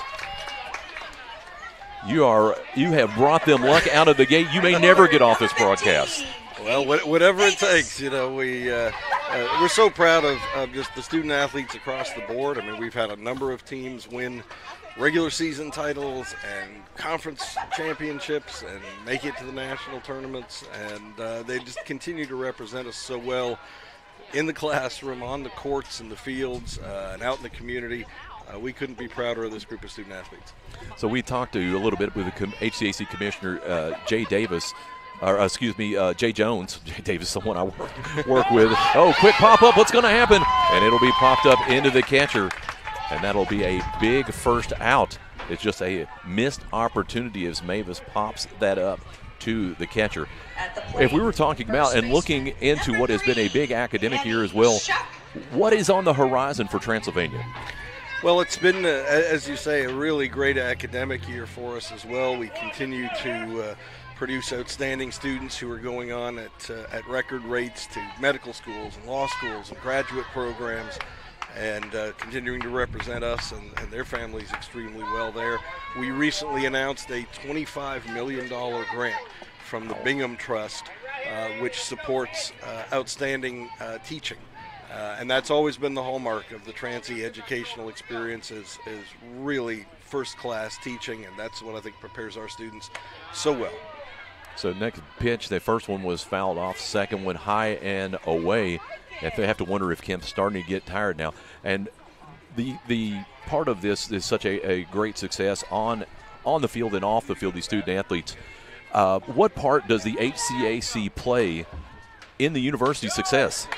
I think it plays a big part. We're really proud to be part of the HCAC because it's a great collection of institutions who have shared values around competitive athletics, varsity athletics, and academics. And we all really focus on that right balance, that opportunity for these young people to fulfill their potential. And speaking of that, if the incoming student athlete can just be a regular academic student, what's the best advice President Lewis can give to that incoming student? I would say take advantage of every opportunity. Get to know your faculty. Oh, that's going to be up. That's going to be hit. That's going to be deep. That is going to be deep, and he'll see if there's going to be a play. Frazier's going to come around, stands up on the long liner double, out by Annie Shuck, and we've got a tie ball game. What a hit. We were talking about that good fortune and what's coming in. We'll take a look at that. I thought just for a moment that may have had a chance to get out. Well, look, nice swing. It's going to go back and finally hits right at the base of the fence. Lang makes a great play on it, but it comes back around as Shuck goes to second base on the RBI double, and we've got a tie ball game. I might never take this headset off. Never, ever. I think we're not going to be able to let you go there. So you were talking about when that hit happened, the taking advantage of freshmen coming in. Yeah, I think a real key is getting to know their faculty really well, which is something that our faculty are totally invested in. They have they've got such a level of commitment to their students, getting to know them, knowing not only their interests and their aspirations, but knowing when they're struggling with something and how to help them. And that pays off in the kinds of help that our faculty can offer in terms of helping students secure internships and, of course, recommendations on to law school and med school and other graduate programs. And those programs know that our students come in very well prepared, and that sets them up well for success. This next question will probably be not necessarily as committed. They'll be hit ball ground out to second. They will get center on the 4-3 putout, but that will move the runner over to third. So Transylvania still with a runner in scoring position. We want to talk about not only for this university, but all the colleges, especially at the D3 level, the days of giving and how someone can help not only better the experience of the student athlete, but better the experience of a student in general. Yeah, it's so important that alumni and friends of these institutions step up to give back if they're an alum, or perhaps give forward if they're a friend of the institution, because the opportunities for these students, it is what makes the difference, whether it's enabling them to take on an internship opportunity, or a study abroad opportunity, or to conduct research at an undergraduate level that, again, will prepare them so well for those next steps. Any way that folks can help open doors and provide opportunities for these students at these institutions, they are life-changing differences. And that pays for not just for that student, but it makes it more likely that their children and grandchildren will also pursue these kinds of educational and developmental opportunities. So it'll be a quick laid-down bunt. Can they get the run inside? There's not going to be any bunt at first, and Transylvania's going to take the lead on the off-speed bunt single by Stella Walker. There was some confusion over at first base. Walker puts it down. I think she's even shocked that didn't end up being a play. Kemp picked it up. We'll take a look at that. She puts the bunt down. Kemp picks it back up, and she looks over, and the second baseman wasn't there to cover it. Big break for Transylvania as they get that run, and they'll move the runner over. You can't go, President Lewis. Sometimes you make your own luck, You just you keep working and you keep executing, and both these teams, both these programs are exceptionally good. It's been just a joy to watch them compete. There's a lot of talent, there's a lot of drive, and sometimes there's that one little miscue that if you can take advantage of it, gives you a leg up. So we're taking here this tournament being hosted here and talking about the expansion of things to the students. John and Donna Hall Field, a historic part of the campus here at West 3rd and Limestone. Is there any future expansion plans for Transylvania to keep growing as the university grows? Well, we do have a section of property that is on the other side of Broadway, heading towards our athletic complex, where you'll typically see our soccer and lacrosse and field hockey and all those teams participating. And we are literally in the talking stages right now about how to appropriately develop those properties for future residential facilities for students, as well as athletic facilities and what might be in store there. So we're really talking in terms of 10 to 20-year developmental plans, but it's always good to plan ahead and try to plan holistically so that you don't build something or create something and then 3 years later you sort of say, oh, it really would have made more sense if we'd put it over here as opposed to there for a myriad of reasons. So we're trying to think as comprehensively as we can. So that has been a big plan there. Is going to be a liner back out to first as Gabbard was ready with that hot shot liner to first. But what a big inning for Transylvania is they're going to get 2 runs on a handful of hits, 2 left on. We're going to go to the top of the 6th. President Brian Lewis, thank you for sitting in with us here on HCAC TV, where you always have a front row seat.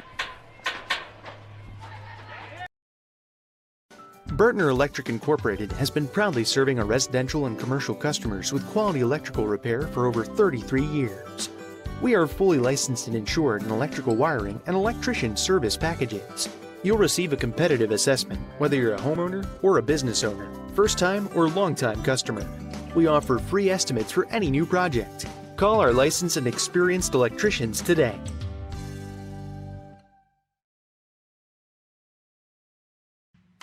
Can't make it to the game? We've got your back. Just go to www.IndianaSRN.org and tune in to all of the live action, or go to our on-demand service and relive your favorite moments.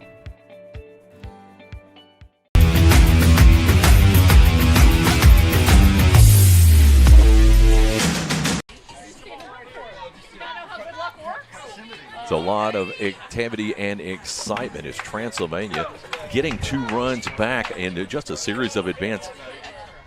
As Abby Frazier leads it off with a stand-up double, she comes around to score on the Annie Shuck RBI double.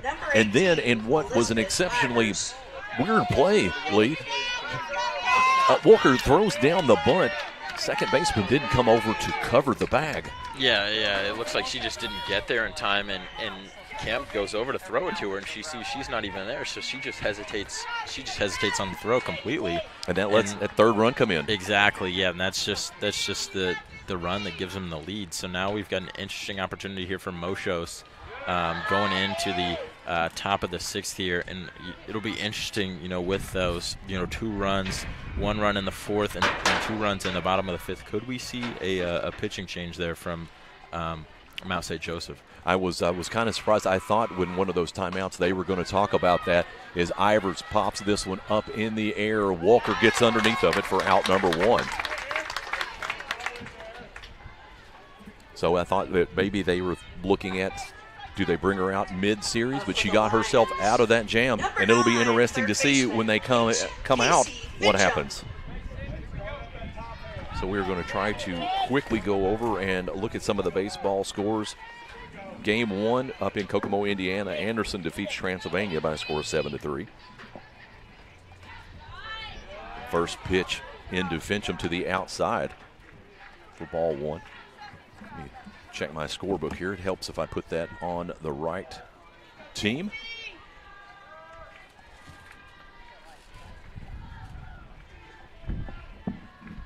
Pitch on the way. Moshos is going to be skied high into center field, where center pulls that one in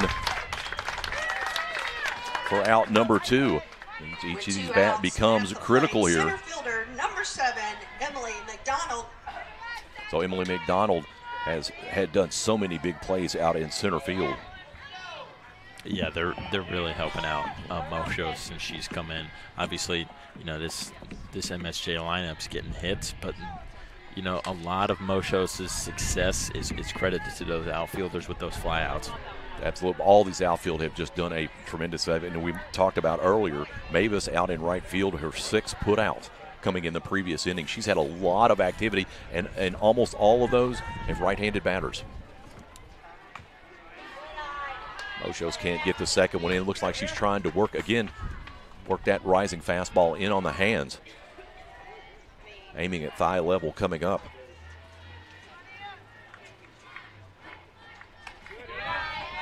She comes back with that high riser fastball, can't get it.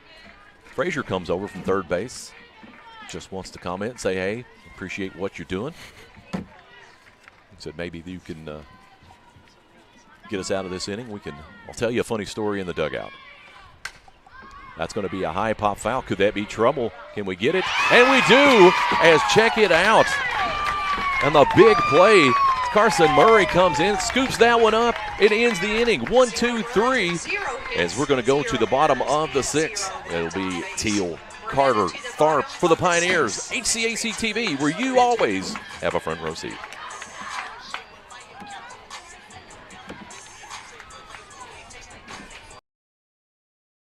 Your hauling or moving project has arrived, and College Hunks Hauling, Junk, and Moving has you covered.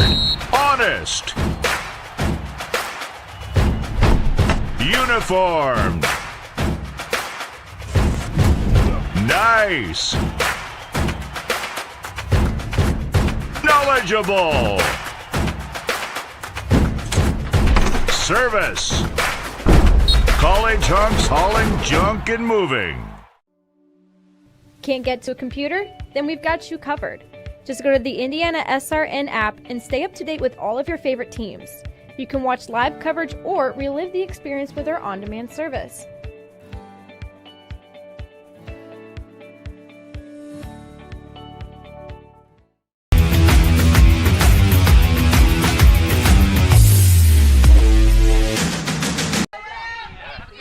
Amy Teal lead off the bottom of the 6th for Transylvania. Had that big hit. Really got the crowd into it in her last at bat. The first pitch from Kemp, high and away for ball 1. Teal, one of 2 members on the team that were part of Transylvania's women's basketball team that won the national championship on April 1st down in Dallas, Texas. So 2 sports athlete definitely keeping busy. And that'll be fouled back. Next count 1-1. We even have women's coach Julie Folks out shagging balls for it as it's a group effort. If it's here at Transylvania, if it's Mount St. Joseph, it's at Hanover, anyone, all these game day staff, you have administrators, helpers, parents, grandparents. Barks in the park, everybody's helping. Speaking of, he heard me mention him over there on that strike call.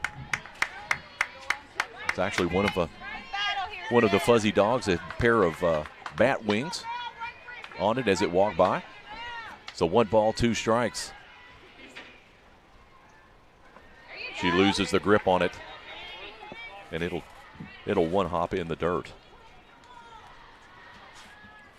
I think if Transy adds a run here, we might. I know we've the irony of this is we've talked about how long can Kemp go this entire game, and it still hasn't.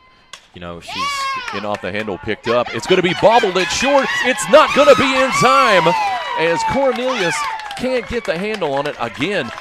Lee, we've seen it again. The ball is down on the ground, and it just starts its own gyrations. Yeah, with this field, like we talked about, the rain and the field's super dry right now. These ground balls that are taking these weird hops, as we'll see it on the replay, it just comes up weird up to her glove, and it's completely different than these flyouts where we've rarely seen, you know, an outfielder in left, center, or right make a mistake from any team this weekend. So Tia will reach on the air. Kemp comes back, fires in the fastball as she fouls straight back. So each team with an error in this contest.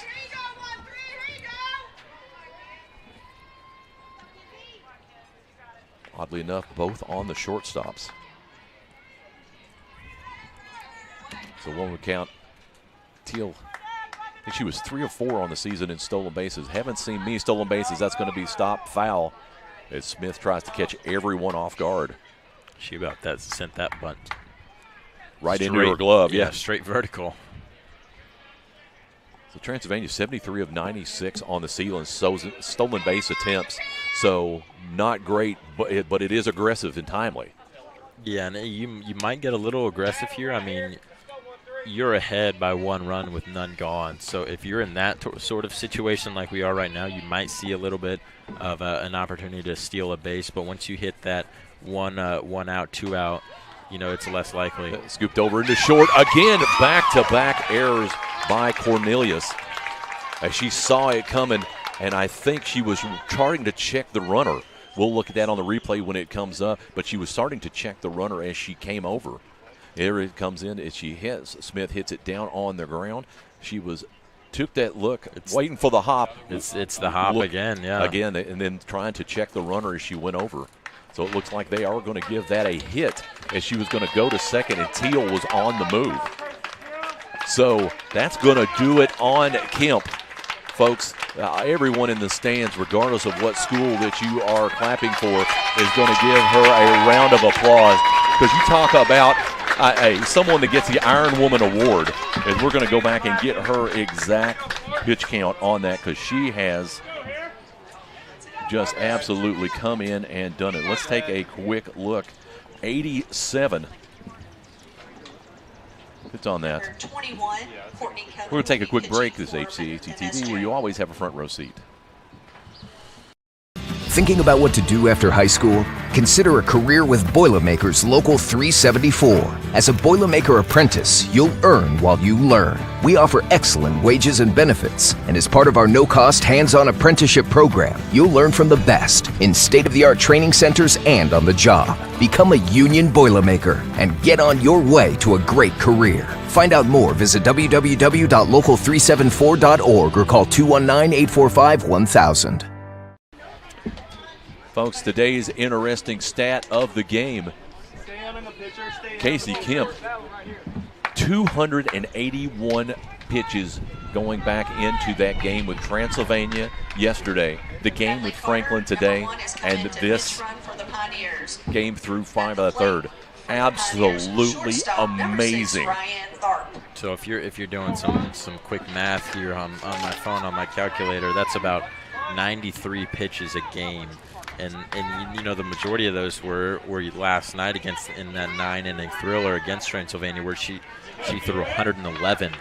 So it takes a toll on your arm. And let's see if Courtney Keller can come in here and make a little bit of a difference, and try and get herself out of this jam that she's just walked into. So Keller was in the DP position. She will come into pitch, and they will flip on the position as Keller will move into pitcher, and she will go into pitcher, and Kemp will go into the DP. So she'll come straight out with 2-0 on the count.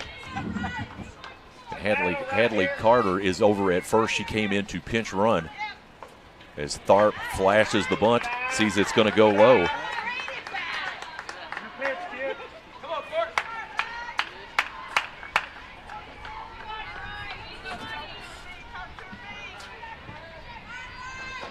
So crowd really into it. Tharp's going to wait on the 3-0 count. She'll flash bunt, pulls it back, but it still catches the mark for strike one. You're in a dangerous situation here if you're Keller. 3-1 count. If you walk Tharp right here, you're bringing up Frazier, who's already got. She's going to drop down the bunt. Let's see if it goes foul, and it does. Both runners were moving. But again, Frazier is next up. 0 outs on the board right now, 2 runners on. She's already made it home she's had a single, and then she's already been to third on another single in the first.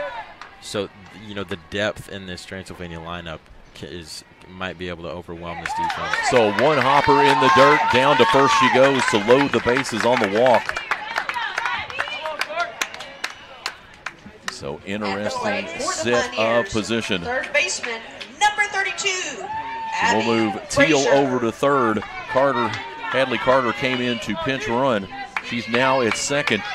And unfortunately for Mount St. Joseph, that's going to be the top of the Transylvania lineup, where the first of 3 400 hitters, she gets underneath that one's going to sky that back. That's going to get one for sure on the sac fly. McDonald's pulls it up. Teal will come in to score, moves the runner over to third. Transylvania gets another run on the Frazier sac fly.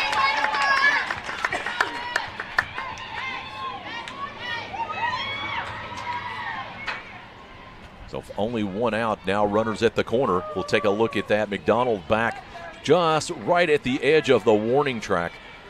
Teal and tags up, comes home, as well as Carter moves over to third.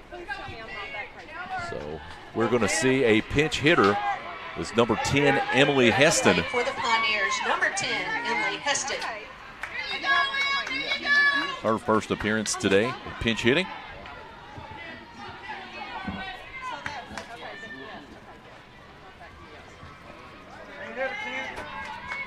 These insurance runs here for Transylvania. She takes the first one low and away.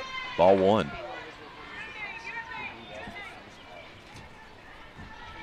It has been the exciting turn of events. That's the bottom of the fifth.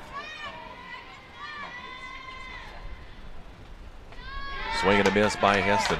And I have to think, as we talked on air and a little bit off air, that the toll on Kemp, not that she was not out there dealing in many cases, but they have to bring Keller in to try to close this out for the Lions. Heston fouls that one back. If you're Keller right now, you want to get out of this inning and get your offense a chance to, only one run in the bottom of the sixth here, but you want to get your offense a chance in the top of the seventh to try and bring this back. Obviously, you've got runners on the corners right now. You're a strike away from making it 2. It evens it up. That's a low way. Again, we could be seeing another full count, and then we go back and start looking that Keller starts going in to longer and longer counts. Heston gets that. Can that drop? And it does. That'll get one more. Are they going to wave her around? Tharp gets the green light. It's going to be a stand-up 2-run RBI double out by Emily Heston. Carter comes in. Tharp green light all the way from first base. And Emily Heston goes to second on the double, and Transylvania with 2 more runs in a big bottom of the 6th.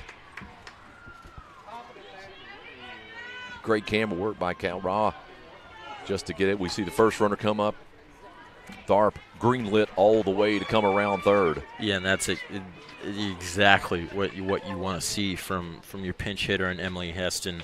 I mean, that's why you have her come in and pinch hit in this sort of situation. You want to add to that lead. She's in that PH spot to get you a hit in these exact situations. Well, at second base, it'll be Emily Heston just hit that. Actually, it's going to be a single, and she went to second on the throw. We'll have a pinch runner coming in. Mavis will re-enter the game and go back in at second. Heston getting credit for the 2 RBI double, and Mavis re-enters at second.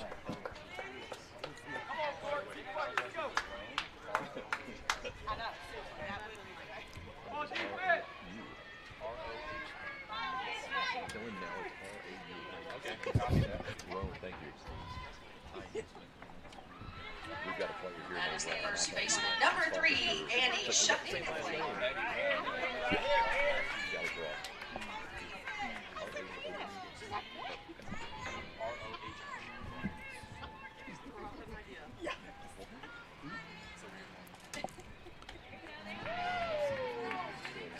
So another pitch, 2-0 on the count.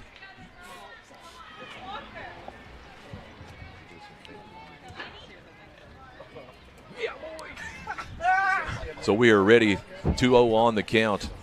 The production crew is getting a little softball silly this afternoon. It's 3-0 in the count. Mavis out at second. True story. So we'll wait. Center will be on deck.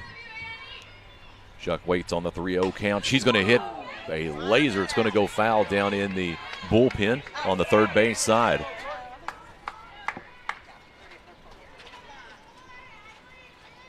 Plate umpire waits till that one to get thrown back in. There it bounces around.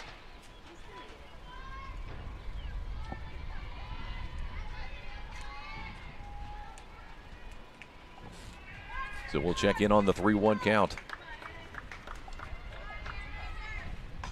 That's going to be popped up high in the air. Let's see if there could be a play at third, and it is as Fincham comes over in foul territory for out number 2. Up to the plate, center fielder, number 29, Taylor Center. Taylor Center in for her 4th at bat. She has popped out, flown out, ground out. You're all good, bro.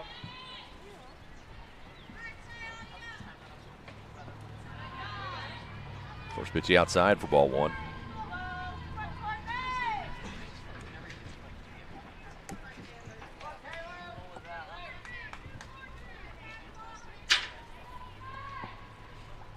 Another nice off-speed pitch. That was probably one of the better pitches that we have seen all tournament long. Yeah, that was a nice pitch. If Keller can continue to do that, get out of this inning, it's still a 4-run deficit, but we've seen the firepower that the MSJ offense has. So that one goes foul. Absolutely. You can never count out a team like Mount St. Joseph. I mean, they're coming in here.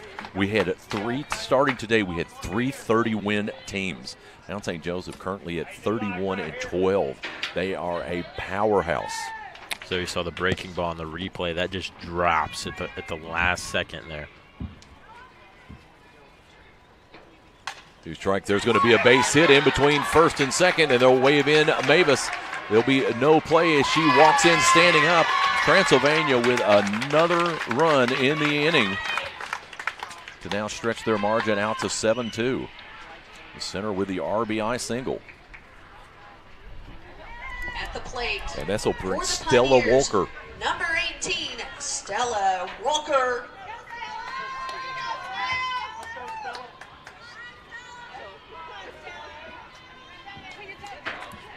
With 2 outs still, we're getting close to seeing the 8 spot again with, the 7 spot again with Teal cycling through the orders, twice in the same inning. So Walker with big numbers out today. She's at 2 hits to go with what she's done already this tournament.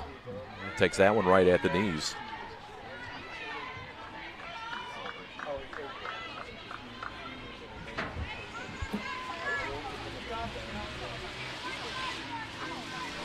Take a look back. You can hear some of the noise going back up and down the streets here as you exit campus. Swing and a miss. She'll foul that one down.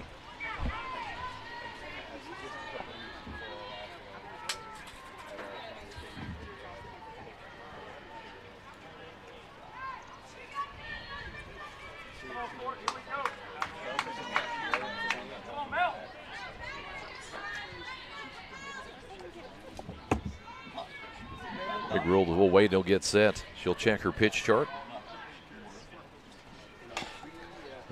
Powers, that one's going to drop. Is it going to drop? And it will. It does drop in right next to the line, and another hit for the Pioneers. At the plate for Transylvania, number 14, Carson Murray. Carson Murray up next.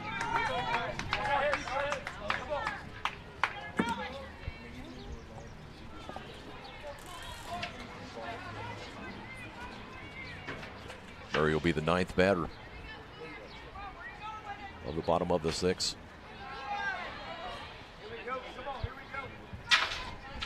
Keller's been throwing, she's throwing strikes. Obviously, we saw that nice breaking ball from her last at bat against Murray, but against Walker. But you know, she's got to continue to do it just to get out of this inning.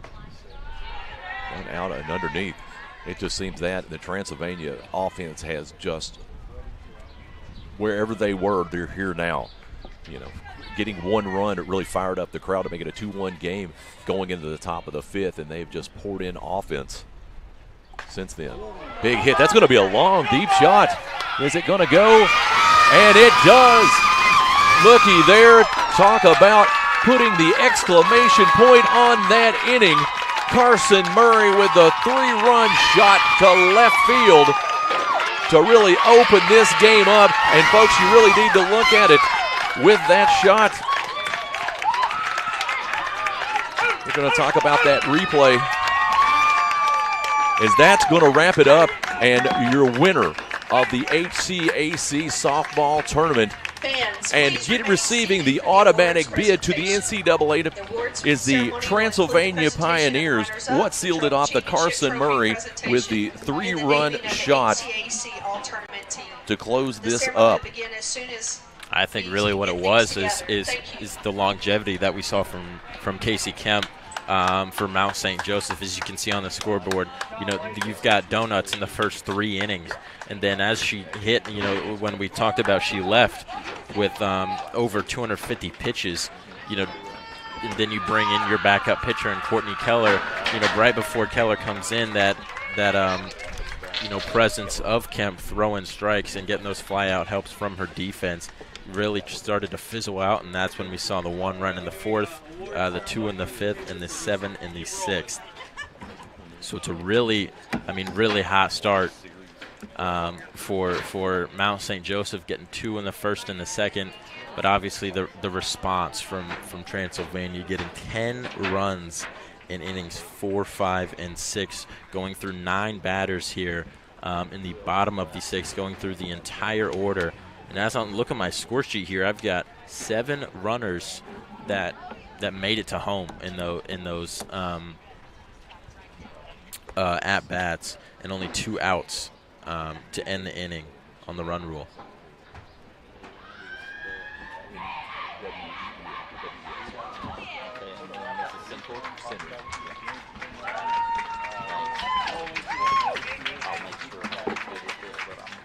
That's good.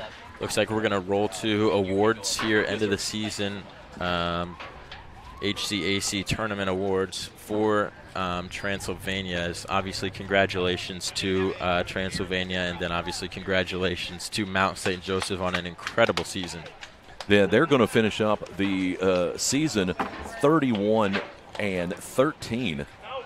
So a fantastic thing. It just ended up what has been three low-scoring games right up until that fourth inning. Mount St. Joseph pulled out a last-second run against Franklin, 2-1, had that 9-inning thriller here with Transylvania. In this game, they had that lead in the third inning till Transylvania's offense came to life, capped off with a Carson Murray 3-run home run to send us into the 8-run rule limit here. So congratulations to Transylvania. They are now on an 11-game winning streak, winners of the HCAC softball tournament, and just every reason to celebrate Son Hendrickson solidifying that number 20 national ranking.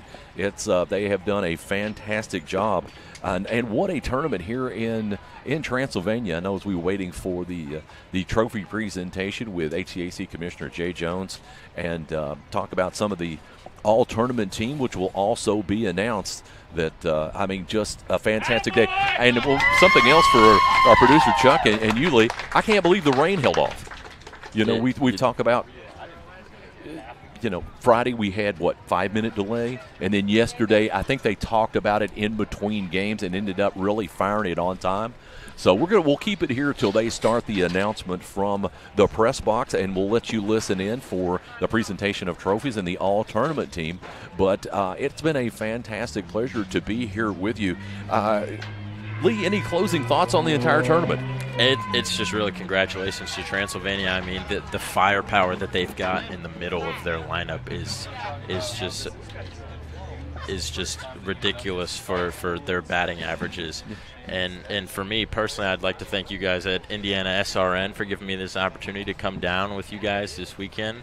Obviously, special thanks to Keith Myers, Chuck, our producer, and then obviously Kyle on camera, and of course you as well, Keith. No, thank you. Thank you for this opportunity. It has been fun, and it's been an honor and a pleasure working with you and the entire group, which we'll talk again here as they get ready to do the trophies, of being able to see such top-level competition as you see in a tournament, and really the experience about being a broadcaster is sometimes you just have to jump into it with both feet. So we're going to send it to the public address announcer for the presentation awards, so we'll step off air and be back in a moment. Here to present the awards on behalf of the Heartland Collegiate Athletic Conference, Commissioner Jay Jones. At this time, we will recognize the members of the HCAC All-Tournament team. From Defiance College, Jocelyn Gutzman. From Manchester, Lexi Goodman. From Hanover College, Danny Stewart. From Franklin College, Sydney Bostick. From Franklin College, Ariana Wagner. From Mount St. Joseph, Maddie Kennedy.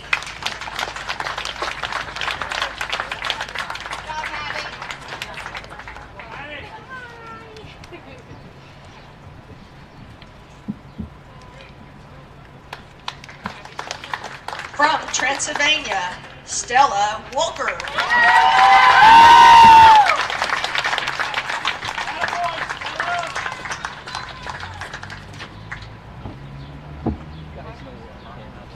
From Mount St. Joseph, Courtney Keller.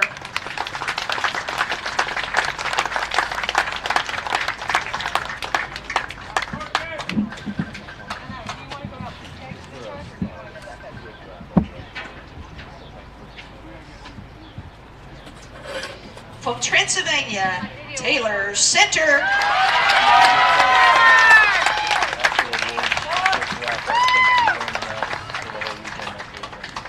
Oh, yeah. From Mount St. Joseph, Casey Kemp.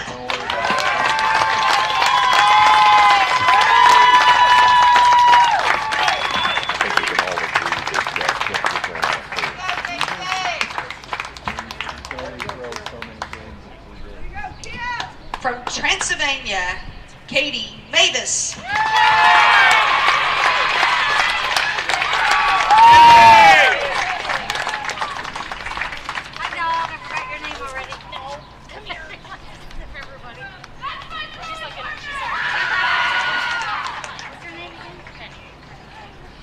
and the 2023 Most Valuable Player from Transylvania, Sophie Mosher.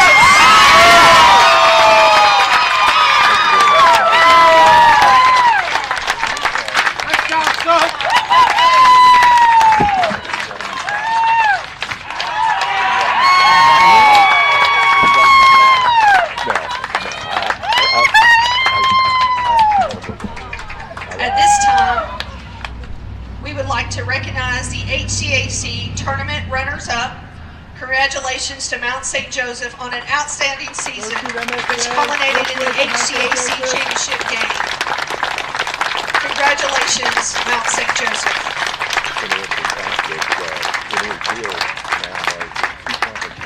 And now, your HCAC tournament champions. Congratulations to the Transylvania Pioneers.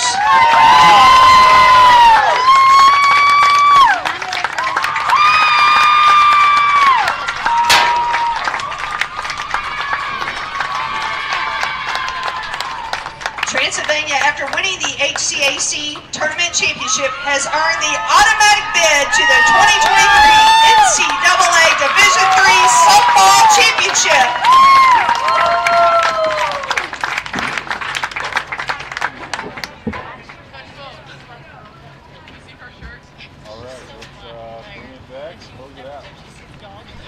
So we'll take a look at the air. Sophie Mosher's taking the MVP for the HCAC softball tournament. Has just come in.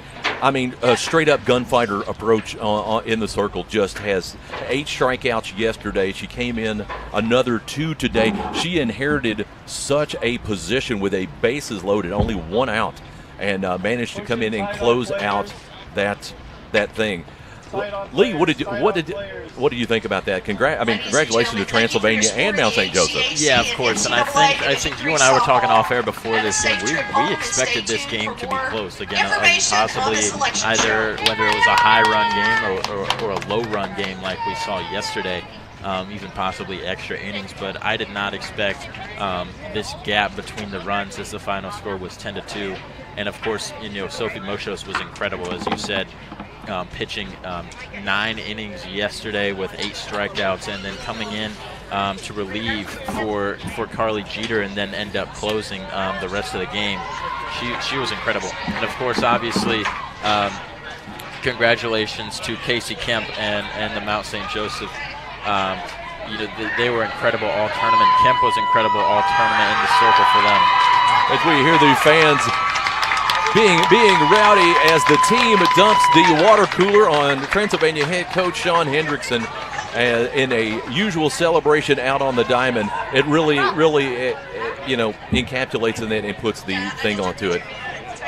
All right, folks, and for the HCAC tournament, Transylvania is going to be your winner, defeating in Mount St. Joseph by a score of 10-2, not 10-2, 10-2 to wrap up this.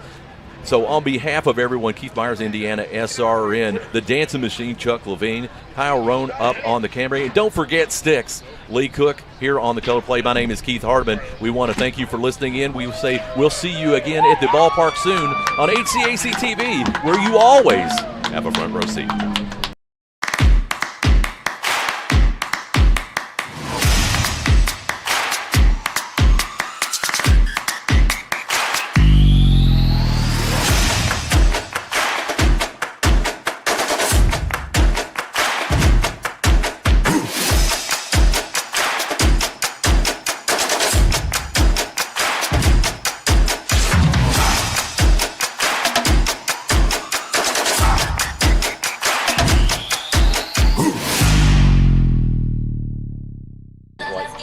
Who shows up?